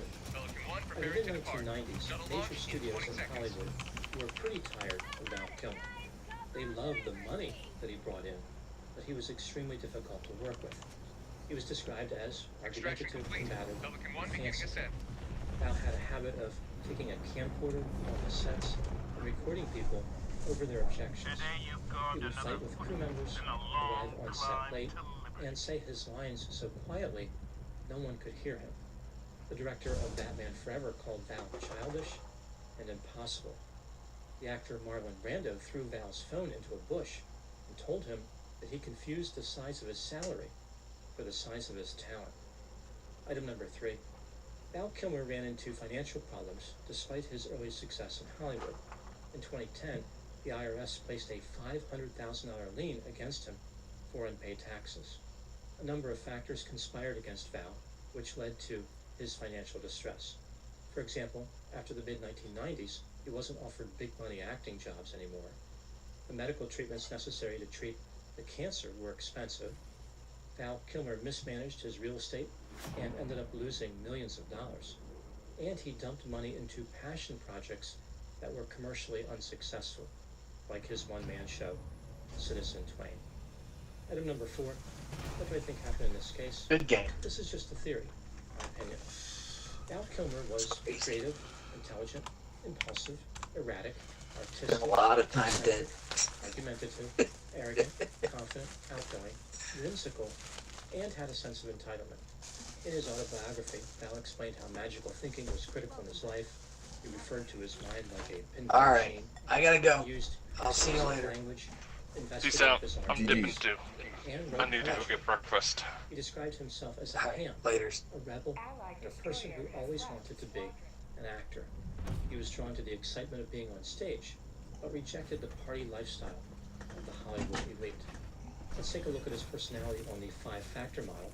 I remember the big 5 personality traits using the acronym OCEAN: openness to experience, conscientiousness, extroversion, agreeableness, and neuroticism. Val Kilmer was extremely high in openness to experience. He thought in abstract terms, loved ideas, challenged authority, and had a deep and complex emotional life.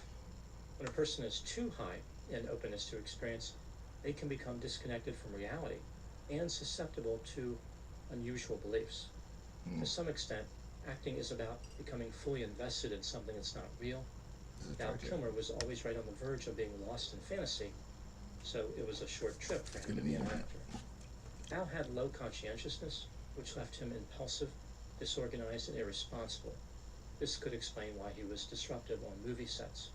He did not think before taking action or appreciate long-term consequences of his behavior. Val was high in extroversion, which is not surprising given his interest in acting. Many actors are outgoing, talkative, assertive, and energetic. They gain their energy from being the center of attention. They thrive from being watched and admired by a large audience. The larger the group of people watching them, the better. It makes sense that being a movie star would be a primary goal for someone who is high in extroversion. Val had mid-range to low agreeableness. He could get along with people when he needed to, but he could also be antagonistic.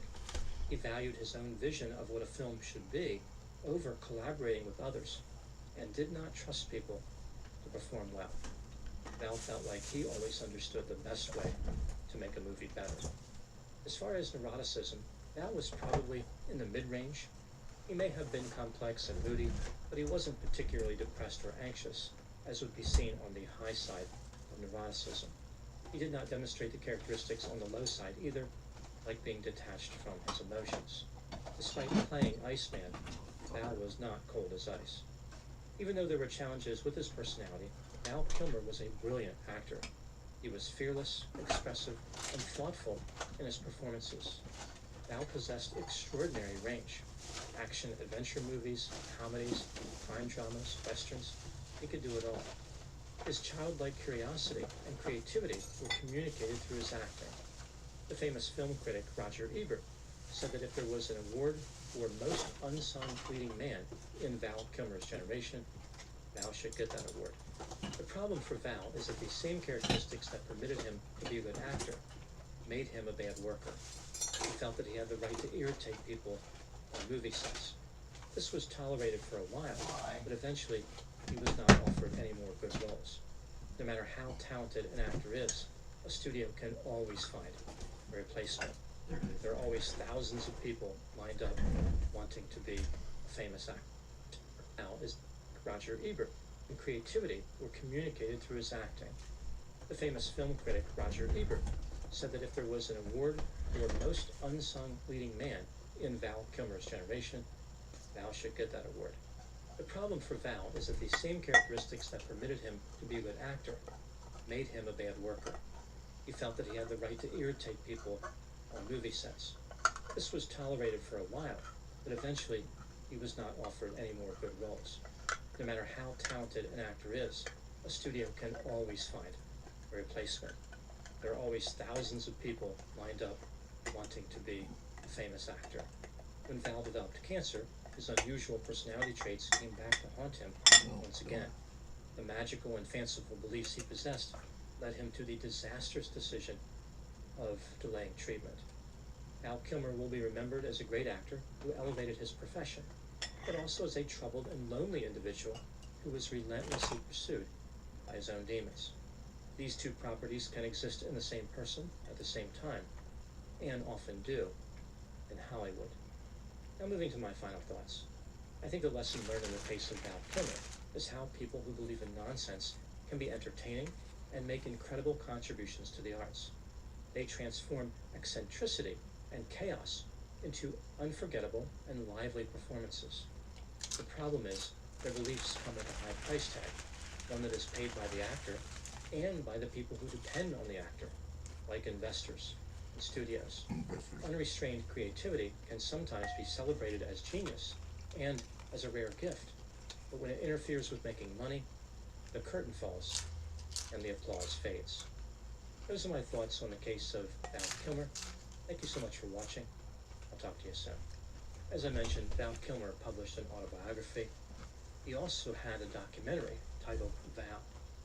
When looking at the book and at the documentary, it seems clear that Val regretted his behavior on the various movie sets which got him in trouble.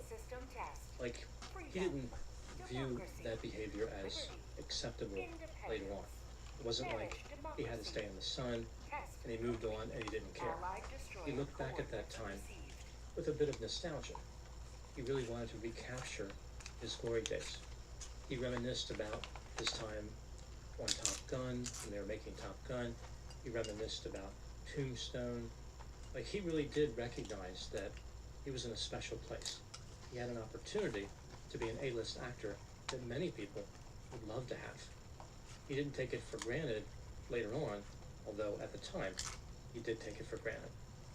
This is what got him in trouble, at least in part, and again, he regretted that. I find this interesting because this is a theme that comes up a lot with people who go to counseling. They look at one time in their life, like when they had a certain job, or they were romantically connected to a certain person, and they think, that was the best time ever. I wish I could go back to that time. That period of 5 years or 10 years, that was 10 or 20 years ago.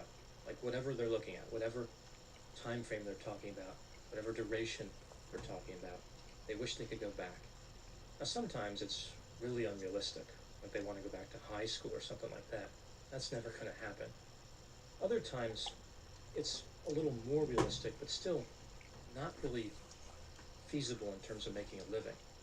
Like, they might remember a job they had when they first graduated from high school or college, like an entry-level job, and they missed that. But if they went back and took that job, they would not have enough money to pay their mortgage.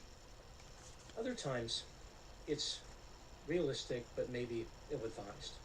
Like, they think back to a relationship they wish they could have again, but that relationship might have involved alcohol use or domestic violence or something. There was a reason that relationship ended, which was not necessarily the person's fault. And it wasn't necessarily bad that the relationship ended. On the occasions when somebody can kind of go back in the past and relive the Super Destroyer is ready for dream, your next mission. like capture that nostalgia again, You have it a rarely seems to strategic work eye. out the way they want. They might say that they're going to give up what they do now, give up their current job, and go back and take this job that's the same one they had years ago or in the same field, thinking that it's going to bring back all those positive feelings that they now experience through nostalgia. As I mentioned, it doesn't work out that way. When they get back to that job or that relationship or whatever it is that they're trying to recapture, they realize that sometimes it's better to move on. Sometimes moving on just has a real plus side that they didn't quite realize through the haze of nostalgia. Now, with Val Kilmer, he made a lot of money when he was in those big budget movies, in those blockbuster movies. And afterward, he had money problems. So maybe he would have been better off if he did have a chance to go back and kind of relive his former life. At the same time, though, Val accomplished something through independent films and low budget movies and all the other stuff he was in. It wasn't like he did nothing when the big studios kicked him out. He still had a productive life. I think the cancer really made it difficult for him to do everything he wanted. But that wasn't related to him being disruptive on movie sets. The cancer was independent. So I think he had a lot going on that disrupted his career path and maybe filled him with regret. I think sometimes with famous actors, they can become so arrogant and condescending because they believe in their own greatness that they actually cheat themselves out of opportunities to continue being great. This doesn't necessarily happen a lot. A lot of studios put up with disruptive actors. But it does happen once in a while. And it happened to Val Kilmer. He was a great actor who a lot of people remember fondly. And it might be difficult to think of him as someone who failed in so many ways by his own admission, someone filled with regret. But people are complex. People do both good and bad things. They can be productive at times and not productive at other times. They can have areas of their life where they excel and areas where they don't perform well at all. Val Kilmer was a human being, and given the circumstances in his life, he did pretty well. He did pretty well financially, at least initially, and of course he became a star. In the end, Val had a lot to be proud of. Yes, there were some mistakes, but he did make his permanent mark on Hollywood in a positive way. I think it's also notable that there's this lesson about nostalgia that Val Kilmer can teach. Nostalgia is seductive and can be fascinating, but if somebody could fulfill their nostalgia, they probably wouldn't be too happy with the outcome.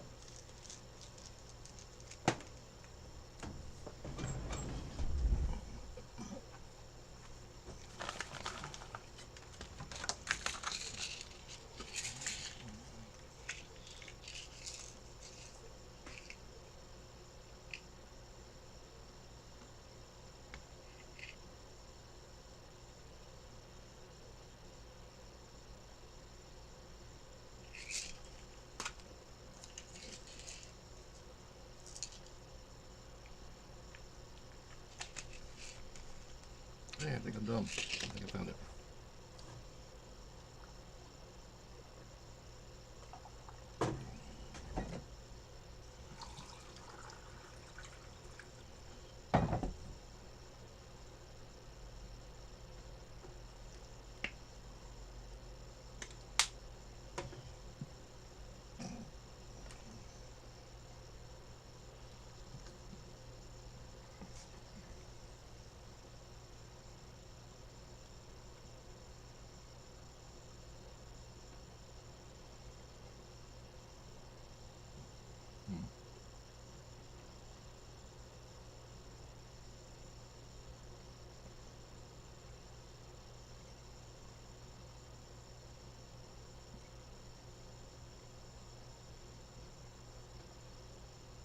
Mm-hmm.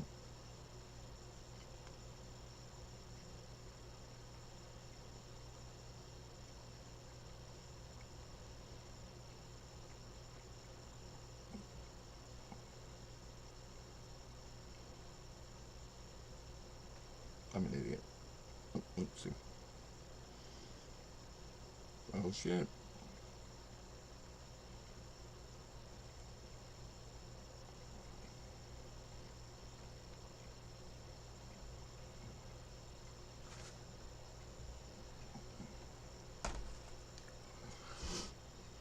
Welcome once again to Lato's Law. Here's tabs. Steve Lato. Edward sent me a note about a case out of California, and I have the case in my hand, and it involves qualified immunity. And it's a case where a court actually said someone can be sued despite the fact they're a police officer and are being sued for something that happened to them while they were on the job. And so this is an unusual case in that sense. It's a fascinating story, but the opinion itself is about 24 pages long. So I'm going to try to move through this quickly. But the case is called Todd D. Brownstein versus the California Highway Patrol and an officer named Diaz Durazzo. I'm going to try to refer to them as the driver and the police officer, because that'll be much easier for me. But the case just came down a couple days ago from the Ninth Circuit United States Court of Appeals, which of course is the circuit that oversees California. The panel reversed the district court's summary judgment for the California Highway Patrol officer on qualified immunity grounds in this case, and that's a 1983 case, 42 USC, and that's an action that alleged that he was denied adequate medical care. So what happened was the driver was involved in a serious single vehicle accident. The officer arrived at the scene and found the driver disoriented and in physical distress. She did not call medical personnel. Instead, 45 minutes after arriving on the scene, she arrested him after she determined that he was on drugs and took him to jail. A nurse at the jail refused to admit the driver due to his medical condition. So at this point, the officer then transported him to the hospital where they determined that the man had had a stroke. And so it turns out now he is severely injured, and the argument is that if they'd been better about getting him to the hospital, in other words, when they showed up at the scene and if they'd taken him to the hospital then versus taking him hours later, it would have been much better for him. Now, here's the thing I got to make very, very clear. No one is saying he's going to win this case. This is simply a matter of whether he gets to a jury or not. So the trial court originally said, I'm throwing your case out. A jury's never going to hear it because the officer was acting as an officer and doing her job. That should be Court all of by you Appeals today. is saying, no, they denied him something that he was entitled to. And as a result of that, he can make the argument to a jury. A jury still could come back and say, you know something? What she did wasn't wrong. They still could if they wanted to. So, again, the car was destroyed in a serious single-car accident, and the Highway Patrol officer arrived at the crash, found the man disoriented and in physical distress. Officer never called for medical assistance. Instead, 45 minutes later, she arrested the man and decided that he was on drugs. It turns out he'd suffered a stroke. So he got to the hospital several hours later. The allegations of the delay in securing medical treatment led to the driver suffering permanent injuries. The district court held that the officer was entitled to qualified immunity. This court says no. The accident happened back in 2018 at approximately 5 o'clock in the evening. The car had run into a concrete wall and was totaled. It had a crushed hood, major front and side damage. The steering wheel airbag had deployed. Photographs of the car suggest a near head-on collision. Standing next to the car was a 55-year-old man who's a driver. The driver told the officer he had been driving the car at about 20 miles per hour. He didn't know what happened. He said the car did something. So the officer noticed the man was exhibiting dry mouth, slurred speech, profuse sweating. He was confused. He had poor balance. His reaction time was slow. His pupils were constricted. And in speaking with the officer, he made multiple spontaneous and incoherent statements. The officer further noticed that the driver had difficulty answering basic questions, including where he was going and what caused the crash. Eventually, he asked to sit down due to his difficulty maintaining balance. The officer did not call for an ambulance. Instead, she began to evaluate whether he was under the influence of alcohol or drugs. The driver said he had not consumed either. Alcohol is a drug. So the officer did not smell alcohol on his breath or find any physical signs of drug use, and a later search of the vehicle did not uncover any. So the officer administered a series of field sobriety tests on the driver, but he was unable to perform them as directed. After conducting the tests, she told him, "You got a serious condition. You're not leaving." She had him blow a breathalyzer which blew zeros. 0.0. The parties dispute whether the man denied needing medical care, or whether he's having any medical issues, or needing to take any medication. Now, this officer is not a drug recognition expert and did not call one to the scene. California Highway Patrol actually has officers who are qualified and trained to recognize drug issues. So the driver was there. and the officer did not summon paramedics for him. Instead, about an hour after the crash, and after 45 minutes beyond when the officer arrived at the scene, she placed him in handcuffs, arrested him for driving under the influence, and then transported him to the Orange County Jail. So they arrived at the jail around 6:30 p.m. with the driver's symptoms persisting. At the jail, a nurse examined him and found that he had high blood pressure. She denied admittance to the jail and directed that he be taken to the hospital. Around 8:20, which is more than 2 hours after they'd gotten to the jail, the officer drove the man to the medical center without using sirens or flashing lights. He was admitted to the hospital over 3.5 hours after the officer first encountered him. At the hospital, they diagnosed the man with a stroke. So the officer remained at the hospital with him until approximately 10 p.m., around which time she officially released him from police custody. So later on, she said, "Oh, okay, you had a stroke. You're now unarrested. Go. You're fine." But here's the problem. The delay in receiving medical treatment is a key issue in this case. It is alleged that the delay prevented doctors from providing this man intravenous tissue plasminogen activator, or a TPA treatment, which would have mitigated the stroke's effects, because the treatment must be administered within a certain number of hours after the onset of stroke symptoms. I've seen billboards along I-75 that talk about if someone has a stroke, get them to the hospital immediately. Minutes count. Minutes. Not hours, minutes. I found something.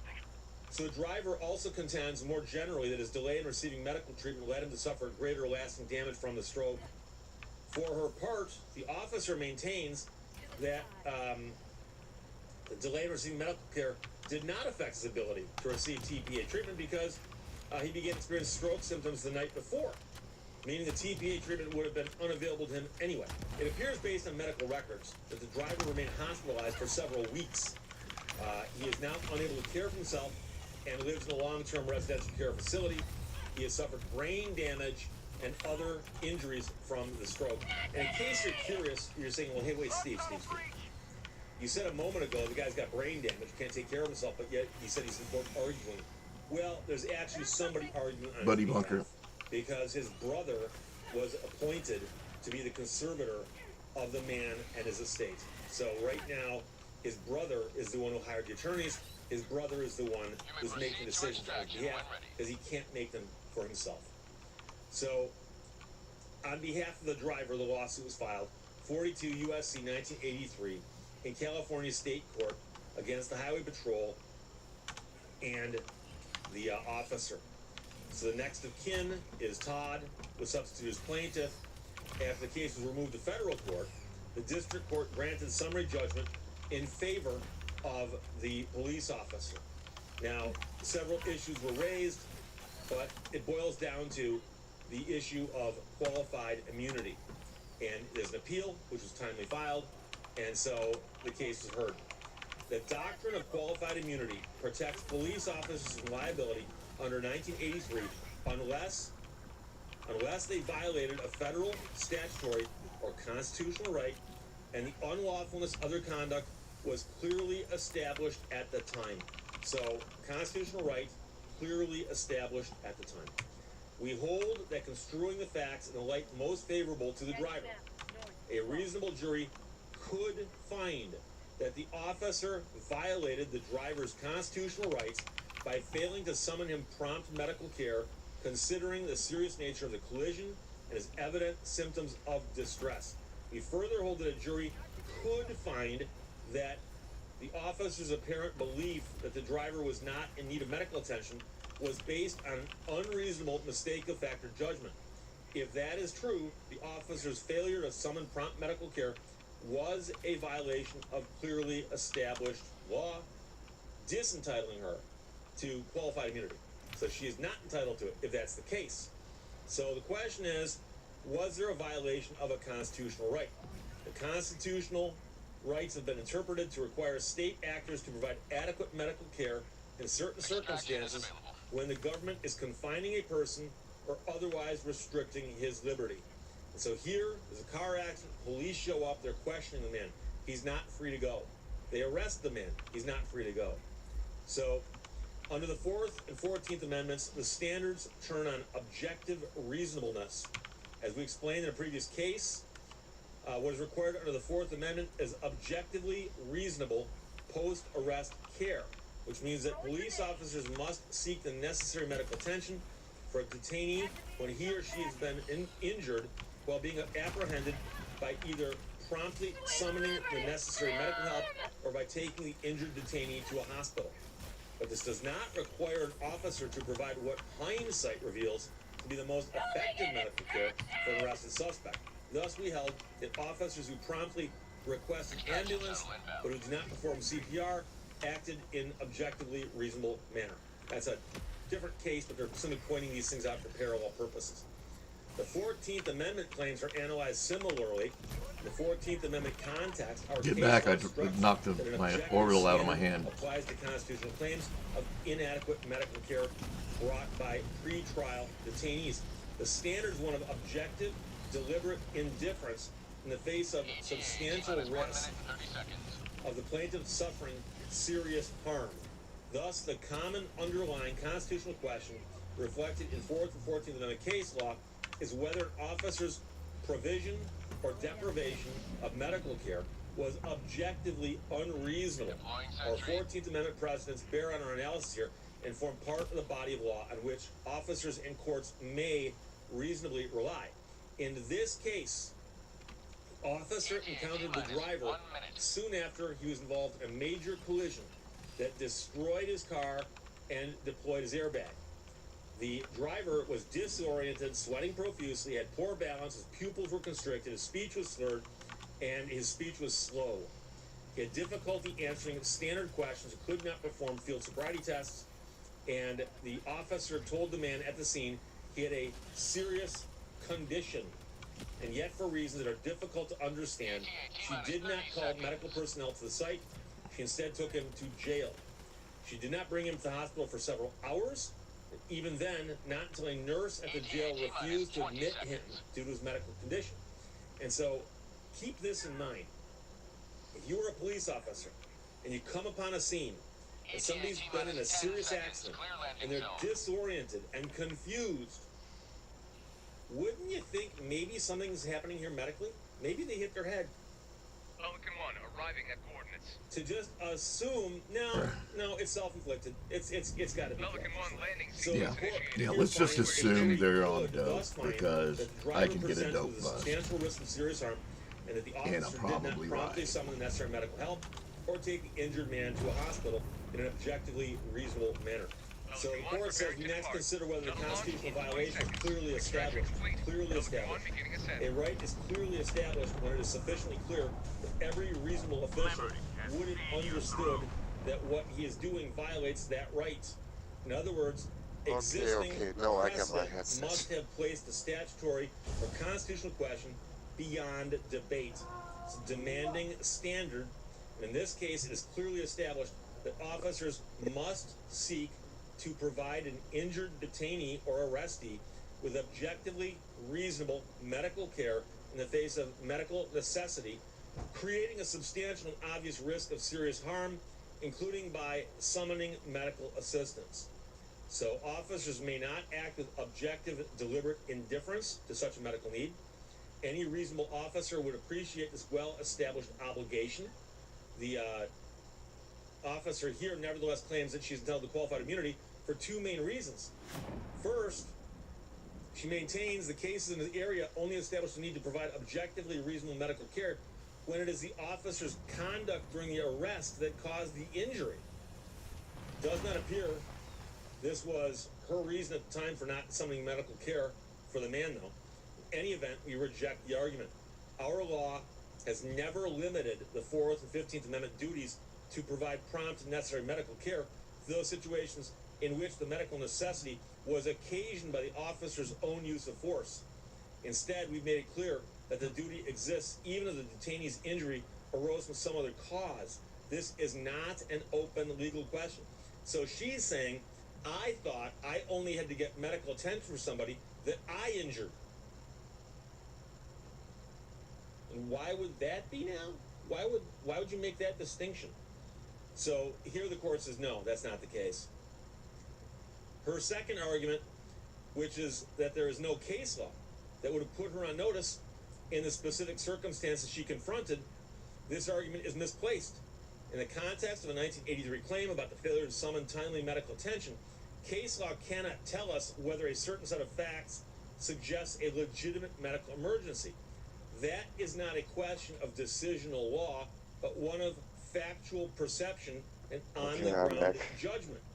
This does not mean qualified immunity is never available to those who make these kinds of determinations in error.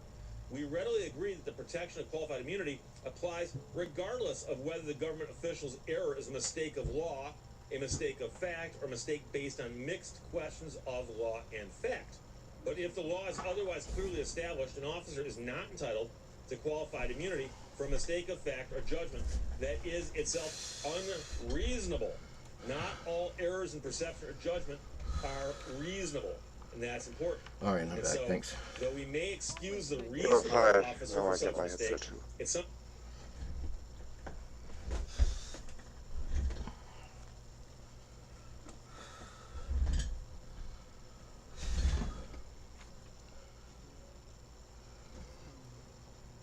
Sometimes proves necessary for a jury to determine first whether the mistake was in fact reasonable. So it boils down to the whole issue of qualified immunity.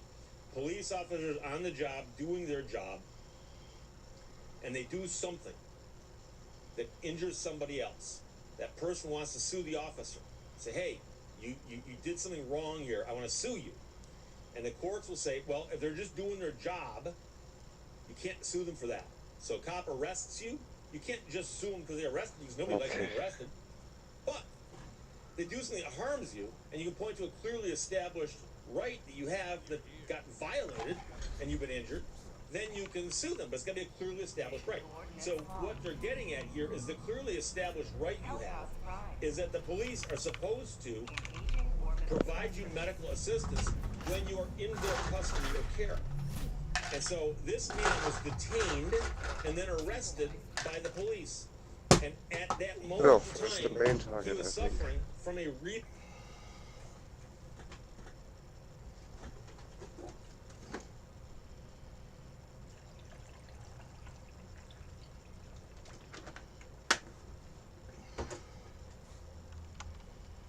Medium, okay. Yes. Cakewalk.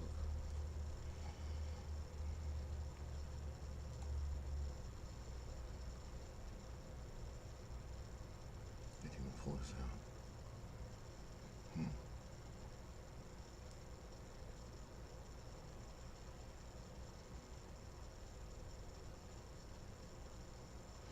You know what? That'll do, pig.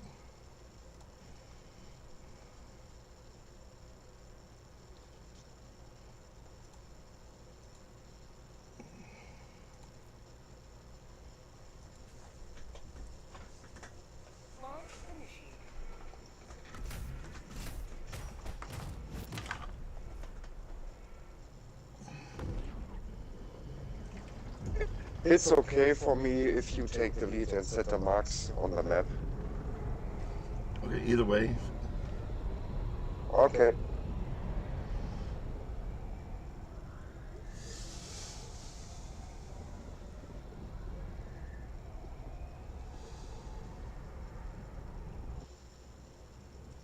Man. Oh no, I ate at 3 o'clock. That's not so bad. I'm gonna have these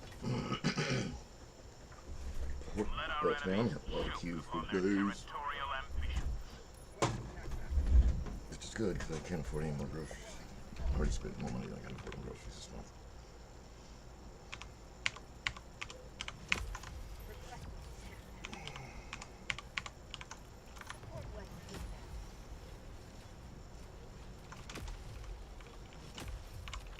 It's nice to see somebody's paying attention.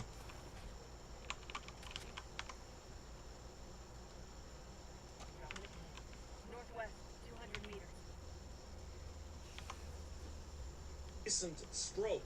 He was exhibiting symptoms of a recent stroke.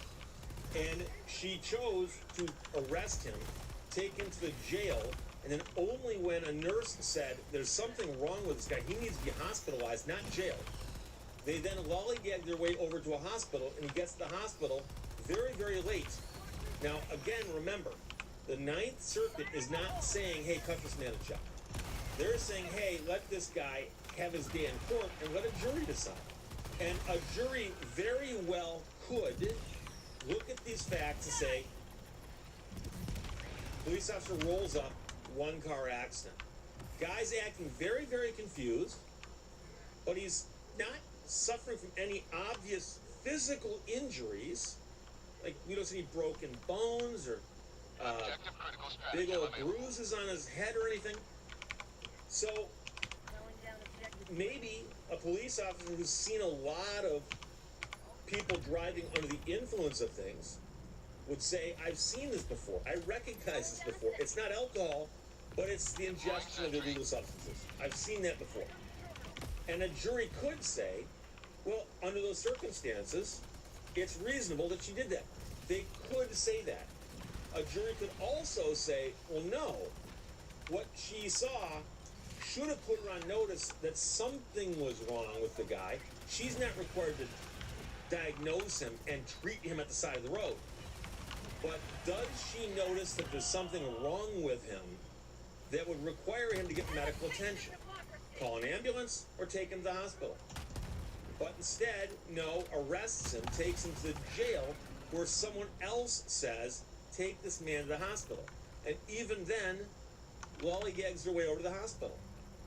And so, both sides get to now make their argument for a jury and let a jury decide. And that's one of the things I've been saying all along, that in a lot of the qualified immunity cases I've talked about, there are situations where you look at it and go, I can see this going either way. I can see it going either way.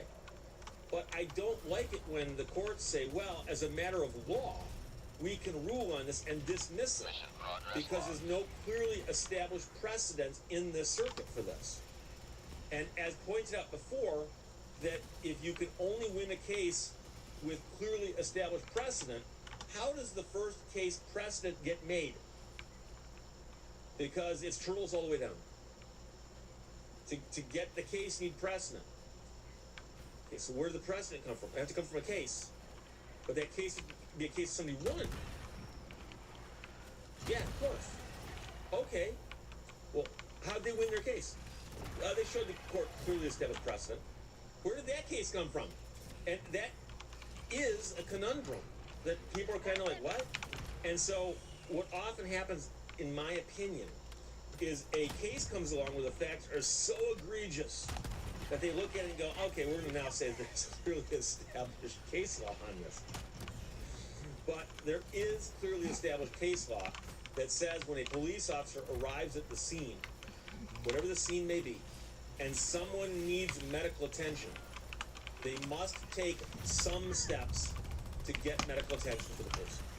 Now, it even says they don't need to actually do the steps themselves of trying to attend to somebody. They don't have to do CPR. But they can make the phone call or dispatch, get an ambulance out here fast, this person needs help. Once they've done that, they'll discharge their obligation. But that never happened here. That never happened here. Argument here is that if she had said, hey, I'm inclined to arrest you, but first we're going to get medics out here to look at you to see if there's something else going on. So it will get to a jury. So it's a fascinating case. Edward, thank you for tipping me off to that. Case is Brownstein versus California Highway Patrol and the officer Diaz de Razzo. And the Ninth Circuit Court of Appeals just sent this opinion. They handed it over just a couple days ago, last week. Questions or comments, put them below. Let's talk to you later. Bye-bye. Thank you for watching Leto's Law. If you are positive, you'll see... CNN, I know, investigates the rise of extremism in the United States. Oh, good. Let our people go!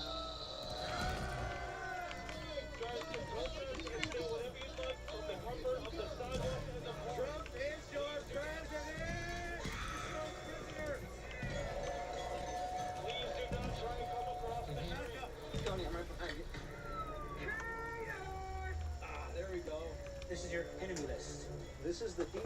target list. Just a portion of it. Who's target number one? There's a huge disconnect between the narratives and angles and sort of mainstream media pushes and what the American public feels. This is like McDonald's making a show about why are people so fat? Why is everybody so fat and unhealthy now? How the hell did this happen? I'm not sure yet if you are or are not on the deep state target list, because I haven't consumed all of the information that you've put forth to determine what your status should be. But we've been hanging out As we ruin you. Okay. Yes, you are. Okay. What's your documentary about? Oklahoma City, or is it about Waco? Well, it's about extremism in America. I love how there's the implication that these different terrorist acts are being carried out by these people. Like there's any link at all between like these psychotic Waco cults and like fucking Trump supporters. Could you just keep saying like It's every crazy. Like, 5 the seconds level like of a messaging here is fucking unbelievable. kid?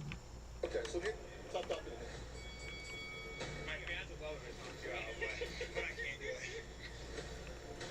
So you could make guns. And then you have the implication in order to create the parody of violence between a person who's willfully engaging in physical combat in a safe space in a ring with somebody else who's consented. And this is, I'm sure, going to be juxtaposed next to like people destroying Teslas and destroying property in order to show that, wow, look at this dangerous right-wing person. Like, I have to watch more of these because somebody needs to get the information out there with how absolutely fucking deceptive this is. I love lying to people. I love misleading them. I love tricking them. This is something I used to do all the time. And I would do this so much. And so I see this happen, and I'm like, oh, I know what you're doing here. I know what you're doing here. I see where this is going. Yes, and wow, I do this all the time. Yes, and so that's the thing. You still do. I never lie anymore. I never lie. Well, of course not. And so I can recognize a lot of this, and I think a lot of other people don't. So you could make the gun and the suppressor in a day. 3, 2, 1. That's true. Where's my Hoover pack? Not allowed to talk to this person. Like, why can't I talk to them? There's a growing number of folks that want maximum punishment. Maximum punishment. I think most people feel. Well, yeah. And I love how also there's like a juxtaposition of like Luigi, as if he's even talking about Luigi. It's probably not even about him. Like violence is justified in certain instances. They're dangerous individuals. Back up. The only people that are supporters of Luigi are mentally ill women who are attracted to him. What's Luigi? Nobody else is a supporter of Luigi. Who the fuck is? America's founded on violence. We have to fight back. They want somebody to take on the system. Right. Misinfo Nation Extreme America. Misinfo Nation. This is made by CNN. I can't wait to watch this. The whole story. I'm sure we're gonna get the whole story. There's an excerpt of the doctor. Of course. Of course. Back to the original sin. Extraction is available. Yep, there we go. Something new and different. 30 minutes remaining.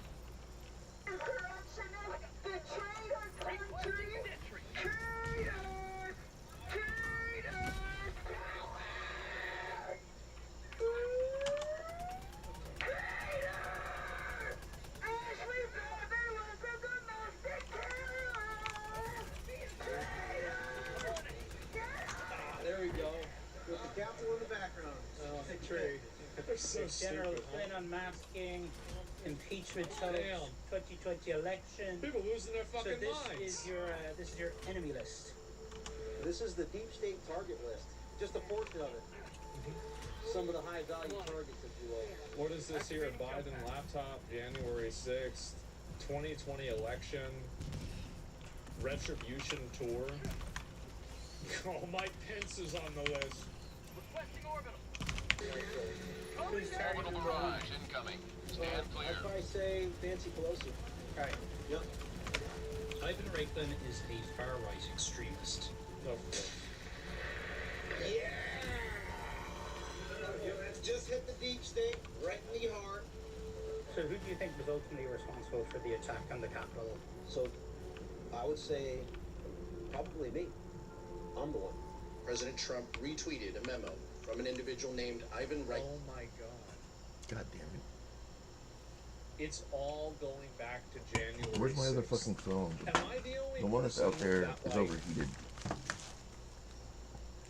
Can't we move past this? No horse shit. Everybody knows January 6th was bad. Anybody who thinks January 6th wasn't bad is just, they've been completely consumed by propaganda, right? They've totally left reality. You shouldn't be taking them seriously at all. What is this? Yeah, it's insane. I'm tired, bro. Yes, it's like the same thing So just every not charged. single time. 4 years ago. Holy fuck, 100%. man. Okay, well, Republicans fully support January 6th? No, they don't. How many of you guys voted for Trump? that's what's You thought going on. January It's 6th was broken. stupid?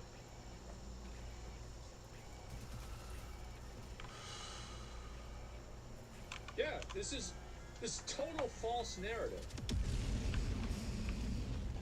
Yeah, what the fuck are you talking about?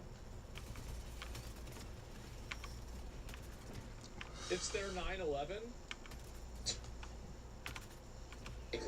Entitled Operation Penscard. They called on the vice president to refuse the electoral college votes from certain states that had certified. They called on the vice. What's wrong with this person saying this? There's nothing wrong with him saying this. This is just some schizo on Twitter that wants the election to get overturned. Oh, we're really gonna act like this is some kind of like grand threat? It's just some schizo on Twitter. Vice president to refuse the electoral college votes from certain states that had certified Joe Biden as the winner. So my legal strategy forced Nancy Pelosi to conduct the deliberate breach and facilitate the deliberate incited entrapment of January 6th. That is why I'm responsible, exposing the Nancy Pelosi insurrection of January 6th. He promotes the conspiracy theory that January 6th was a setup. Some people call it a entrapment. Well, isn't it defined that they intentionally didn't have extra people there, even though they wanted to have extra people there? Extraction is available. And isn't it also defined that there were federal agents in the crowd? Like, I thought both of these things were, like, agreed upon facts.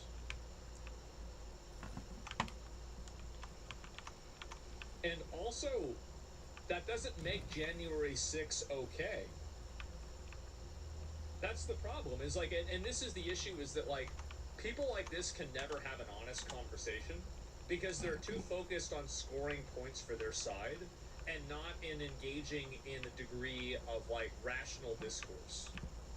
Like, for example, just because there aren't a lot of police there doesn't mean that it's okay to break into the building. Just because there's a federal agent in the crowd doesn't mean that it's not your fault when you decide to break a window because the federal agent tells you to. But these things are like, why can't people just look at reality?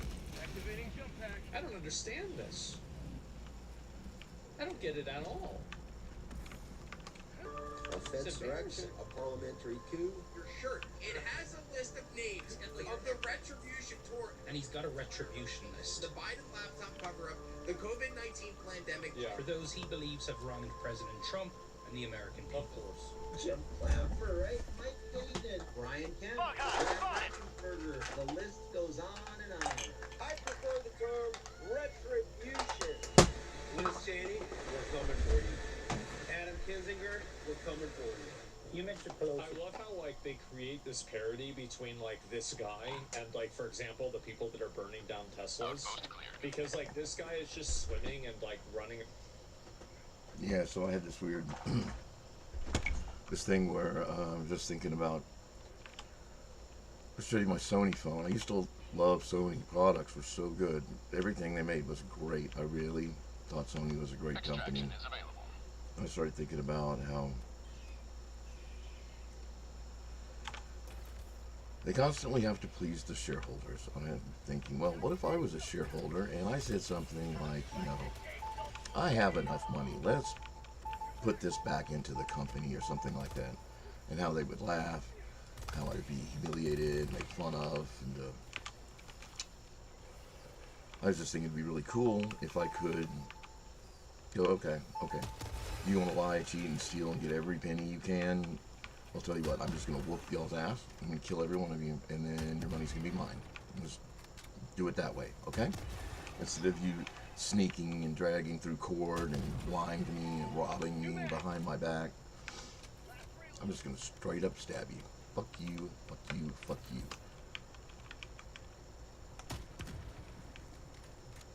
Of course, they put me under the jail, but it's fun to think about.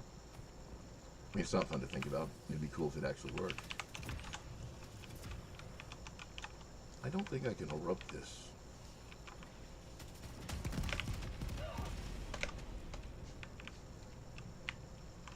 Well, that was exciting. Oh shit, dude, I fell in a map on the other side of the hole. I fell in a hole on the other side of the map. A hole just like that. Dropping a pin. It threw me all the way across the map and I tumbled into another damn hole.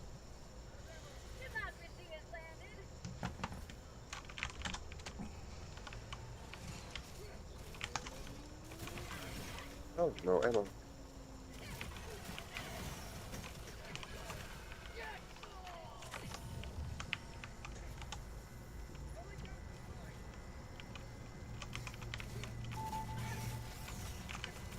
You can cross this little pond if you follow the lights.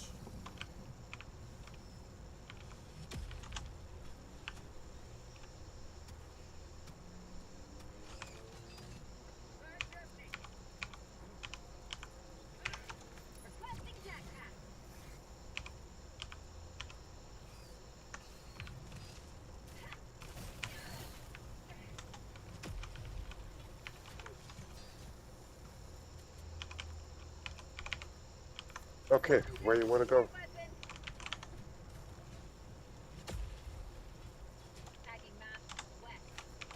Want to leave? Or go kill the stuff? Okay. I'm fine either way.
Yeah, it's been a minute since I turned this phone on.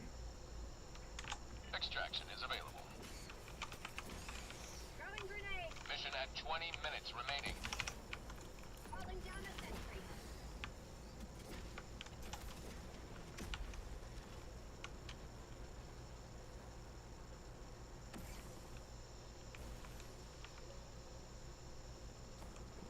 Lock tunnel breach.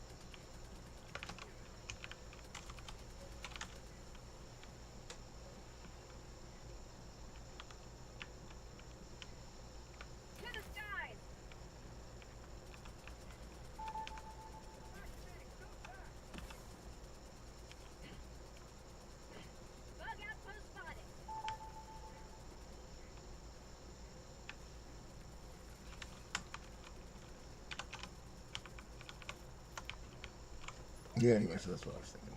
So what this made me Around the think of. talking. and then like the people that are at, like, there's never been a single clip of him being violent, destroying anything, breaking the law, or even being physically aggressive towards anyone. It's just simply him talking and saying, in my opinion, kind of crazy stuff, for sure. But, you know, he's not really doing anything wrong.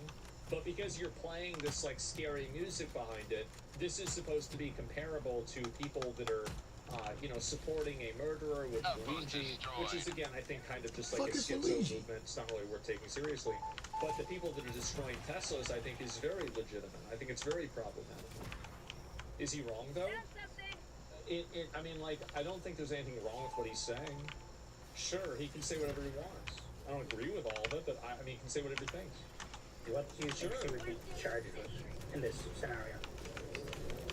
In a civil statute, this is treason. Treason, yeah, absolutely. And I would like to see at the end of the due process lawful capital punishment. Will you be disappointed if in 12 months from now somebody hasn't been executed for treason? I think the nation will be furious. He says even I could be a target. Yeah, so that's a pretty big fucking difference. Like, this is, and this is, again, this is the false equivalency that these people create, is that this person is advocating for an extreme judicial process, whereas other people are advocating for vigilante justice and terrorism. That's a very big difference. He's saying that he wants people that he thinks committed treason to be tried for treason. Other people just want to kill you. That's the difference. So Where's the a last massive hole? fucking difference. Okay. That's it, we got him. You are or are not Ah, okay, okay. Because I haven't Missed received that. all of the information that you put forth to determine what your status should be. So even as we ruin you, because you are just like you ruined us, an eye for an eye. Look up Leviticus as a Christian man. We have a problem with Jewish supremacy. We have a problem with a Jew. Here we go. Here is again. It's again the implications, right? All of the implications, as in. And by the way, a lot of people hate CNN. Like a tremendous amount of people hate CNN. And it's like now you have Well, a at guy. least as many as Let's hate take Fox. a look. How many people are watching this? Like, well, I can't even really tell because it's like super low quality. It says restreaming now. Maybe 17K people have watched this. Oh my God! Occupation in our government. Technology has transformed extremism in America. It's your body, my choice. A fire hose of hate served to millions of us every day. They are reviewing a purported manifesto. Mass shooters publish manifestos online. An absolute racist hate crime. This is God's country. Election deniers stream. Again, it's January 6th again. And you'll notice this, that every single clip of like this right-wing violence, every single one of them is going to go right back to January 6th. And the big reason why is because when like one of these like mass shooters goes out and they like kill a bunch of people And they it's like, turned you out know, that like, they're a like, Nazi, like kill a bunch of people, nobody like, that's like conservative or right wing you know. goes and makes excuses for them and says, well, you know, you have to look at like what his, you know, I should probably just stop socioeconomic status listening to was. Well, you have or to watching see, children's you know, he was treated media, this way in school. children's They're like making entertainment. excuses. Yeah, they do. Well, I mean, of course, there's a handful of people that do. Of course, you're right about that. But those people are radical face it, this extremists. They motherfucker's don't in- represent anybody not- else, and they are the very fringe minority. His audience is not and adults. Most everybody else pushes away Oh, from that them. was stupid. That's the difference. Live as they attack the U.S. Capitol. The problem isn't, and this might sound odd, is that the problem isn't the violence itself. It's the culture that enables and justifies it. That's really the problem. Because like I look at it as like, you know, it's the difference between are you against the cookie or the cookie factory. I know, I Well, should. if you want to get rid of cookies, you don't get mad at cookies, you get mad at the But factory it's the that's making weekend. cookies, right? It's the factory that's doing this. And so the culture that enables this and justifies it and tries to run defense for it, they're the ones that are really wrong. Sending down equipment. Trump seems to enable this though. enabler. I've never seen Trump say that it's okay to be violent towards somebody, and Trump is like multiple times what are you talking about? When has he said that? Trump denounced it immediately? Yeah, he said to stop and to go home immediately on that day. 1 minute.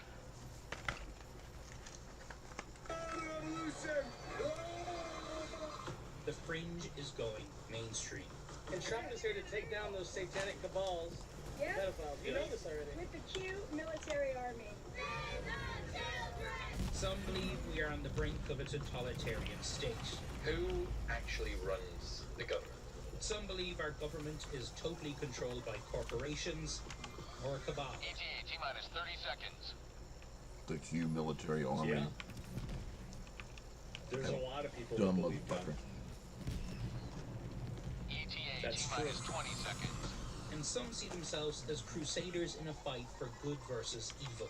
Let's be the American people spreading the word of God. So I set out on a journey across the country to meet the Americans waging this battle. This is basically the Mangione gun.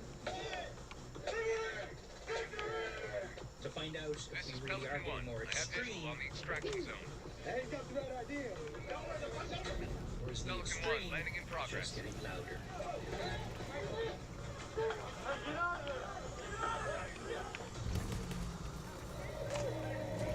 We're not finished yet. We got a long way to go. But we're doing this on the very first day in office, and in just a few moments, I'm not only signing the release of the J6 Shuttle launch in 20 seconds. Extraction complete. Pelican 1 beginning ascent. They cannot let this shit go. Another They victory keep for the talking right about side of the same exact thing. That was the second mission, eh? Why should we? Because it's already over. It's over. It's already happened. Most reasonable people I think I'm agree out that it's for today. wrong. That's it. Like, it's done. But thanks for joining. Like, for how long are you going to keep bringing up an event that lasted for a handful of hours?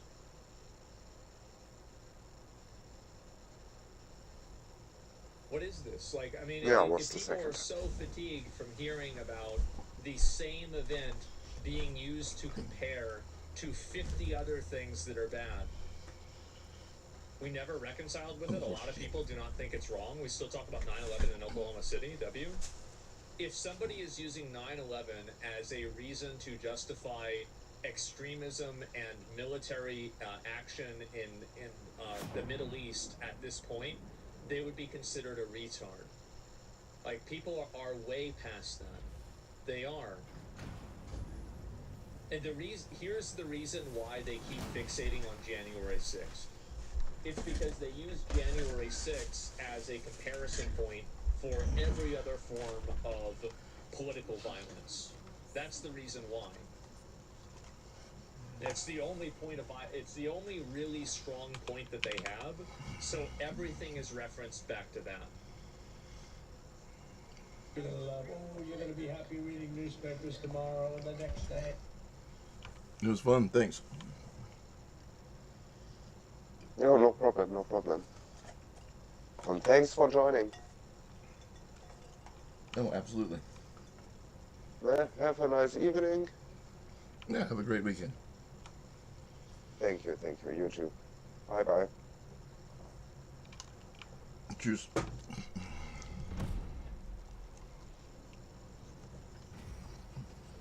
And the next day, and the next day. DC Gulag, let our people go! Guys can protest and say whatever you'd like from the comfort of the sidewalk and the park. Please do not try and come across the street. It's inauguration. Wow, look at that. Trying to follow the law. What a surprise. Base in Washington, D.C. We're outside the D.C. jail where people have been gathering for almost... See, am I the only person that, like, whenever I see people that are, like, crazy and they're not doing anything wrong, like, I don't really see that as a problem. But whenever I see people that are crazy that are doing things wrong, that's the problem. And I feel like this is, like, it's such a deliberate misrepresentation. 3 years to campaign for the release of January 6 convicts. And for the news who wants to know, is it going to be the violent ones? It's going to be all of them, folks. I have faith in my heart, brother, that all of you are going to be getting those calls from your attorney real soon. Sherry Hefner is one of those campaigners. She takes calls nightly from imprisoned January 6ers. What I can tell you guys is this. We are dressed. We have our bags packed. We are ready to go. Oh my God. At the same time, I was receiving Why a are call. there so many American flags? It's crazy how the American flags have been used. Like, you can tell if it's a left-wing or right-wing protest, because if it's a right-wing protest, you have American flags. If it's a left-wing protest, you have a bunch of, like, identity flags and flags from other countries. From inside the jail. It's crazy. Hello. It is a call from... What are the odds? Read the road?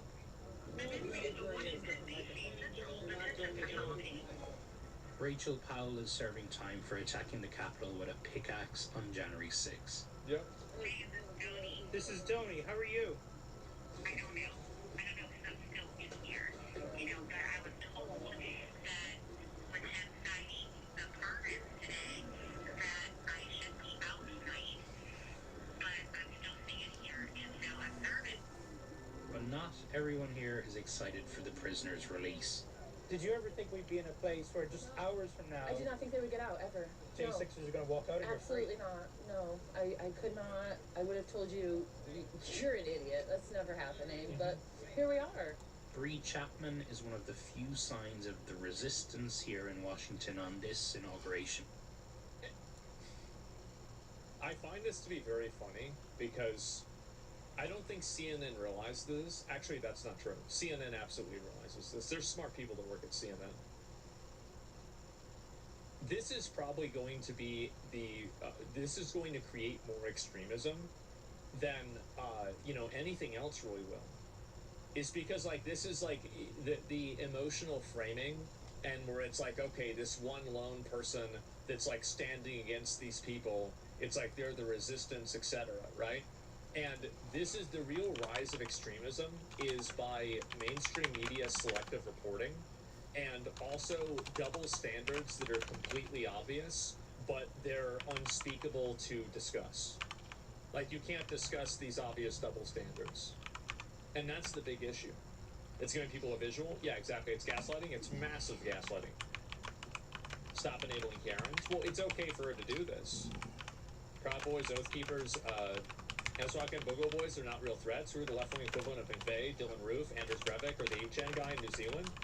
Well, the difference is that, so here's the problem, is that the difference is that all right-wing people can come together and condemn any of those people that you mentioned, but left-wing people can't come together and condemn the just unrepentant, regular, widespread violence towards Teslas and people that are supporters of Tesla or Elon Musk or Donald Trump.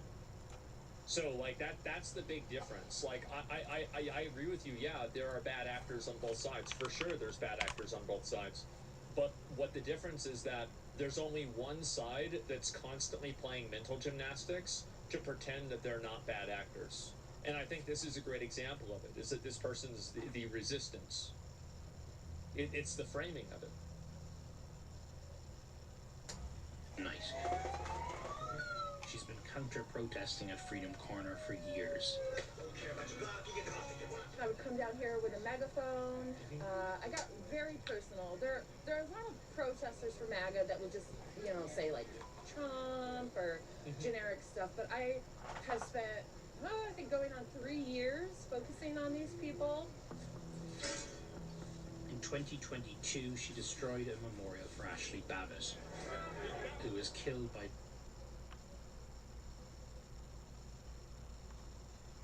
This is insane. Who does this?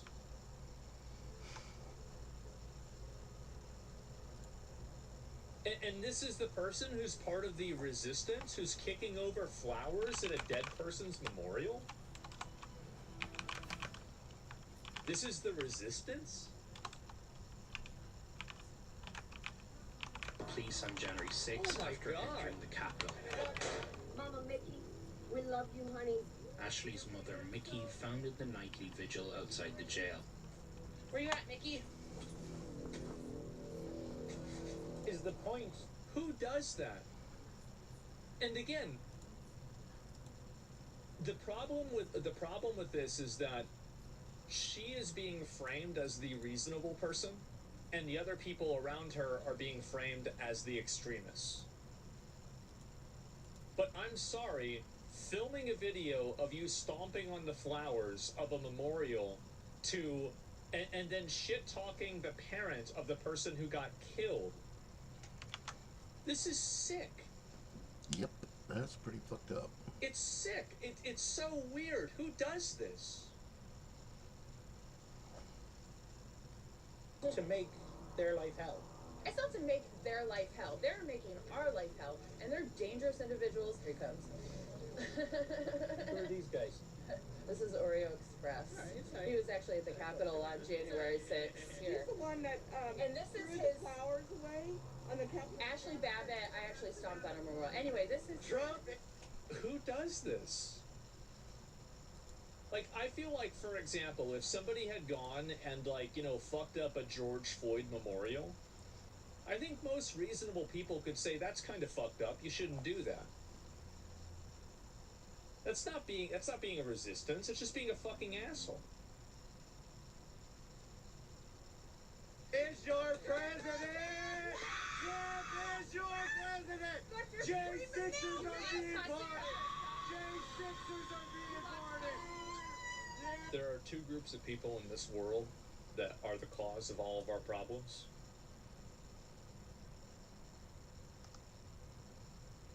J6ers are Yeah. free. I'm fine. Let them show themselves. She's a psychopath. And here's Ashley Babbitt's mom, Nikki. They all know that. They've been here. Where you I know. been? You're late, bitch. I've been here all day. I was in the bar with you, Nikki. You didn't even see me. Back up. I saw you drinking. Back up. I saw you drinking alcohol in the bar. The insults go back. What? Back and forth and back and forth. Talk about stalking. Talk about stalking. Before a police officer eventually intervenes. Thank God. Is it a trespass order?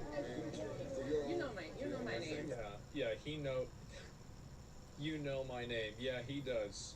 So this guy has to micromanage these unemployed Karens.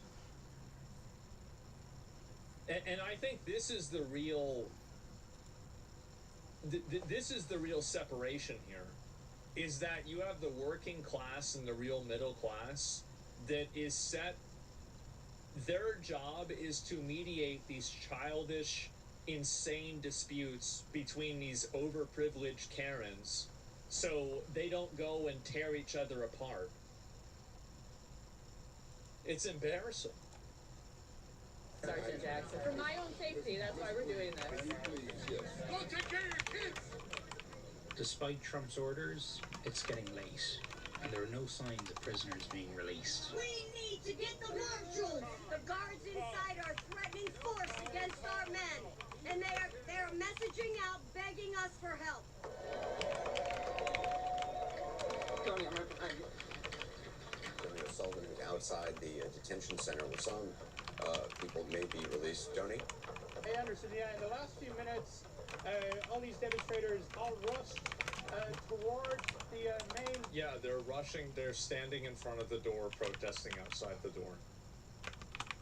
Yes. And you're playing the dramatic music as if like, okay, oh my God, they're about to siege the Capitol again. Yes, of course. They've rushed the door. Listen, I'm telling you, half of these people on Social Security, they're not rushing anything. Door of the jail. We're not sure quite what is happening. Some of the people inside this prison are hoping to make it to the inaugural balls tonight. Okay, we're gonna move down here, Anderson. Put the bus back. Push the bus back. Everybody's right here. Everyone back up. Back where we were. What's happening? Nothing? You're now what happens. Always happens, guys. Back up, please. Set it up on the ground. Back up on the ground. The night went on, but the releases never came. I was told. Well, yeah, they weren't able to release everybody because of logistics. Like, it's reasonable that it would take a couple of days to release a bunch of prisoners because there's a process and a protocol for it. It would take time. This isn't some kind of crazy fucking conspiracy or anything. It's just logistical reality. Of course. Yeah, there's paperwork and a process. Like, they can't just... It's not like this is like in The Dark Knight Rises and all the fucking jail cells let up and they're like, all right, boys, time to destroy everything again. Let me at him. Yeah, it's not like it's Bane that did this. They'll let us out in the What's morning going on? if they have done it tonight. Is it sinking in now that, you know, you're going to be a free woman soon? Okay, go back to when you're 6 years old and it's Christmas Eve and you know when you wake up in the morning Santa will have left gifts for you. That's how I feel right now. Yeah, I'd be happy if I got it. The next morning, Christmas arrived. Yeah, wow, big surprise. The day after they let the people go because they weren't able to do it at night for logistical reasons. Wow. What a shock. Lord! Hallelujah! Thank you, Lord! We always said you're a true patriot. Oh my goodness. Across the country, January 6ers were set free. And not just people like... A lot of them should have been set free. Some of them shouldn't. But the people that just walked inside the Capitol building, if they had been charged for a crime and sentenced, they probably would have been in jail for less time that they spent in jail in the first place. Like, I think that anybody can understand and agree that someone being violent towards a police officer or destroying property or stealing, well, that probably shouldn't have been released. At least a lot of them shouldn't. But the fact is that I know what these charges are in a lot of cases, and usually it's 2 to 5 years. 4 years they were locked away? Yeah, exactly. Like, they act like this is some sort of, like, you know, deferral of the justice. Like, oh, there's two things, right? Number one, they act like it is a, you know, some sort of, like, misuse of the justice system, which is it's not. It's simply the way that the president executes pardons. This is always how it's worked. It's literally the game mechanics. And number two, a lot of these people... Yes, they should not have done that, and I think I have no problem with them spending some time in jail. But if they had been charged for this crime, they would have already been out by now. Both things are true. Pardons are just retarded. Yeah, I mean, you could say that, right? But it's still the game mechanics. Right? That's still the way it works. Rachel, the leaders of extremist groups, Proud Boys, 3%ers, Oath Keepers. I feel dedicated and validated. Many with no plans of going quietly into the night. What is the implication of that? That, like, they're gonna go siege the Capitol again? That they're gonna go and, like, be terrorists? Or they're gonna go destroy a bunch of stuff? Like, they wouldn't go quietly into the night? What do you mean? So what is that? What are you saying by this? The dream team, we're back. The worst thing they did was put us in prison because I'm now friends with all the gangster disciples, Bloods, Crips, all those guys in prison. They love us. Big old back. I hate to tell you guys this, but I had a friend that voted for Trump from prison. And there were a lot of other guys that were in prison that voted for Trump. You got a friend in prison. Uh-huh. A lot of them.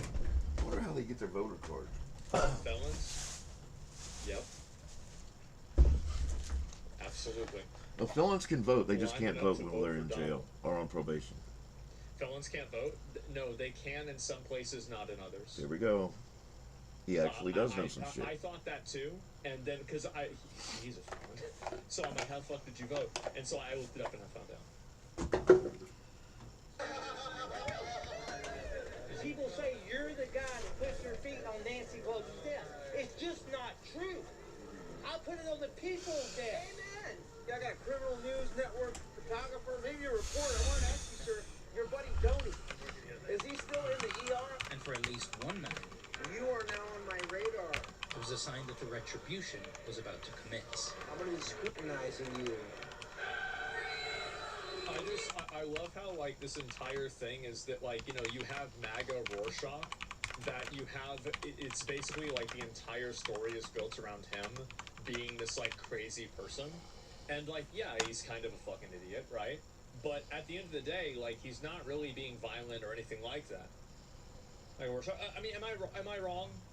Really, am I wrong? No, I'm not. And everybody knows it. To commit. I'm going to be scrutinizing you. But at the same time, it wasn't just those on the right celebrating violence. All women, by the way. I cannot wait to watch this. I'm sure it will be completely unbiased, and there won't be any edge on this at all. Surely they wouldn't just point it in one direction and then misrepresent things. Surely the what do you call it? The video, I'll link it to you guys, and I surely the entire preview is just simply showing one side, and they'll show the other side in the full thing. Sounds like a Free Palestine chant. So if you only know one emote, you've got to use it for different reasons. Yeah, there you go. I hate the cadence. The free fill in the blank, bro. You sound retarded. Yeah, I know. But anyway, I just want you guys to see this. Like, it just came out an hour ago, so like I didn't even really know what it was. But like, you know, I talk about this a lot. I think that nothing facilitates extremism as much as videos like this. I think that videos like this are massively divisive. And I think that they're divisive because of the way that they are intentionally, you know, misrepresenting the way that these things happen. And I think that they are... I think the media very rarely actually, like, publishes, like, you know, if they say something is blue, it's not red, right? But it's maybe a different shade of blue, or it's closer to blue, or they say it's dark blue and it's light blue, or they misrepresent, like, some other variation of it, right? And so that's what I've seen a lot with this kind of stuff. And when I see this stuff, I find it to be very annoying. Like, I really, really hate this stuff all the time. I've always hated it. And so, which guy would you rather on your side? The guy in a mask crying rivers over the Switch being more expensive, trying to block your path, or discount Rorschach? I mean, I don't know. I mean, like, I don't want to see any. I think these people are fucking nuts, right? I mean, that's it. And yeah, it's that simple. But you can see if it's like the most unhinged bait for no reason at all. Yeah, it is. And this is what happens. It's very crazy for me to see this, but you can see how it's completely one-sided, except for the very, very end, where they're just showing a handful of people talking about Luigi, and then that's literally it. Like, completely one-sided reporting for this. This was relatively neutral. Well, okay, so when you say that it's relatively neutral,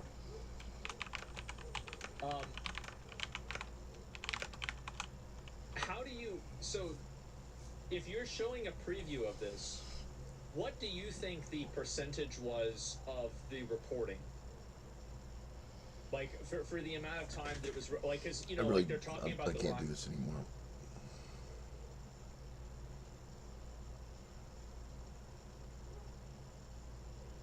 Fat influencers are dying. Oh, well, that'll be fun.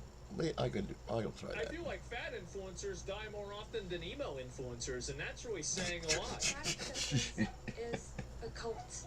Just a reminder that I am very fat and very sexy, and I am you are very fat. I'll go that far. Big girls all over the world. This is what I manifest. This is what I manifest? These are the people, Manifest? by the way, Or will manifest? that are talking about how Stellar Blade has unrealistic proportions.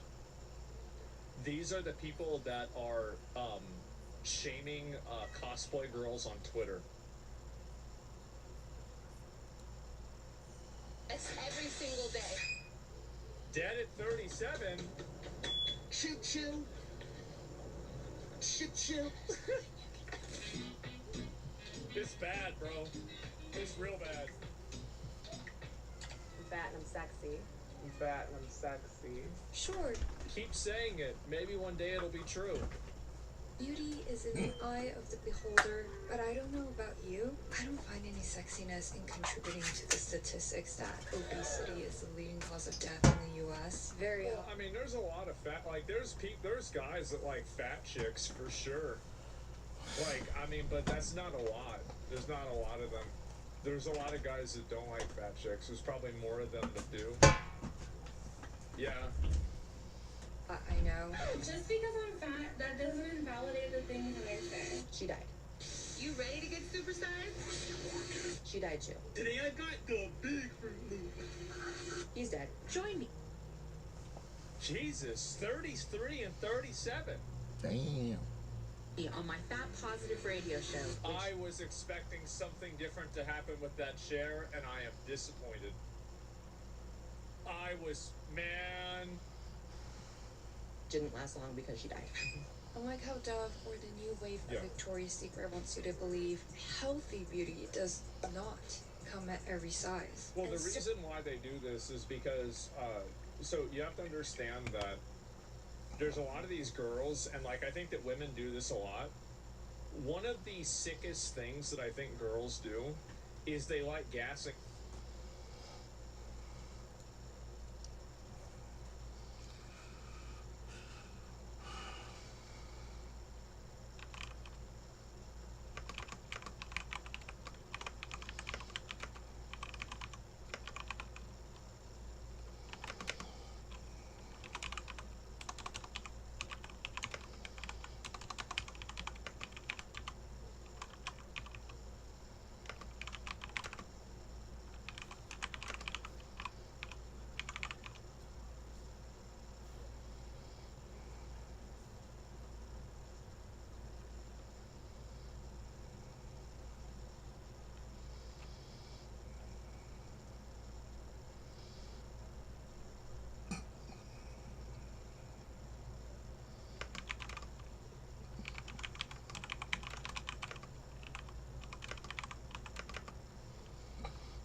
Up fat girls and making them feel good about themselves, but I think that the reason why I'll be back later. is simply because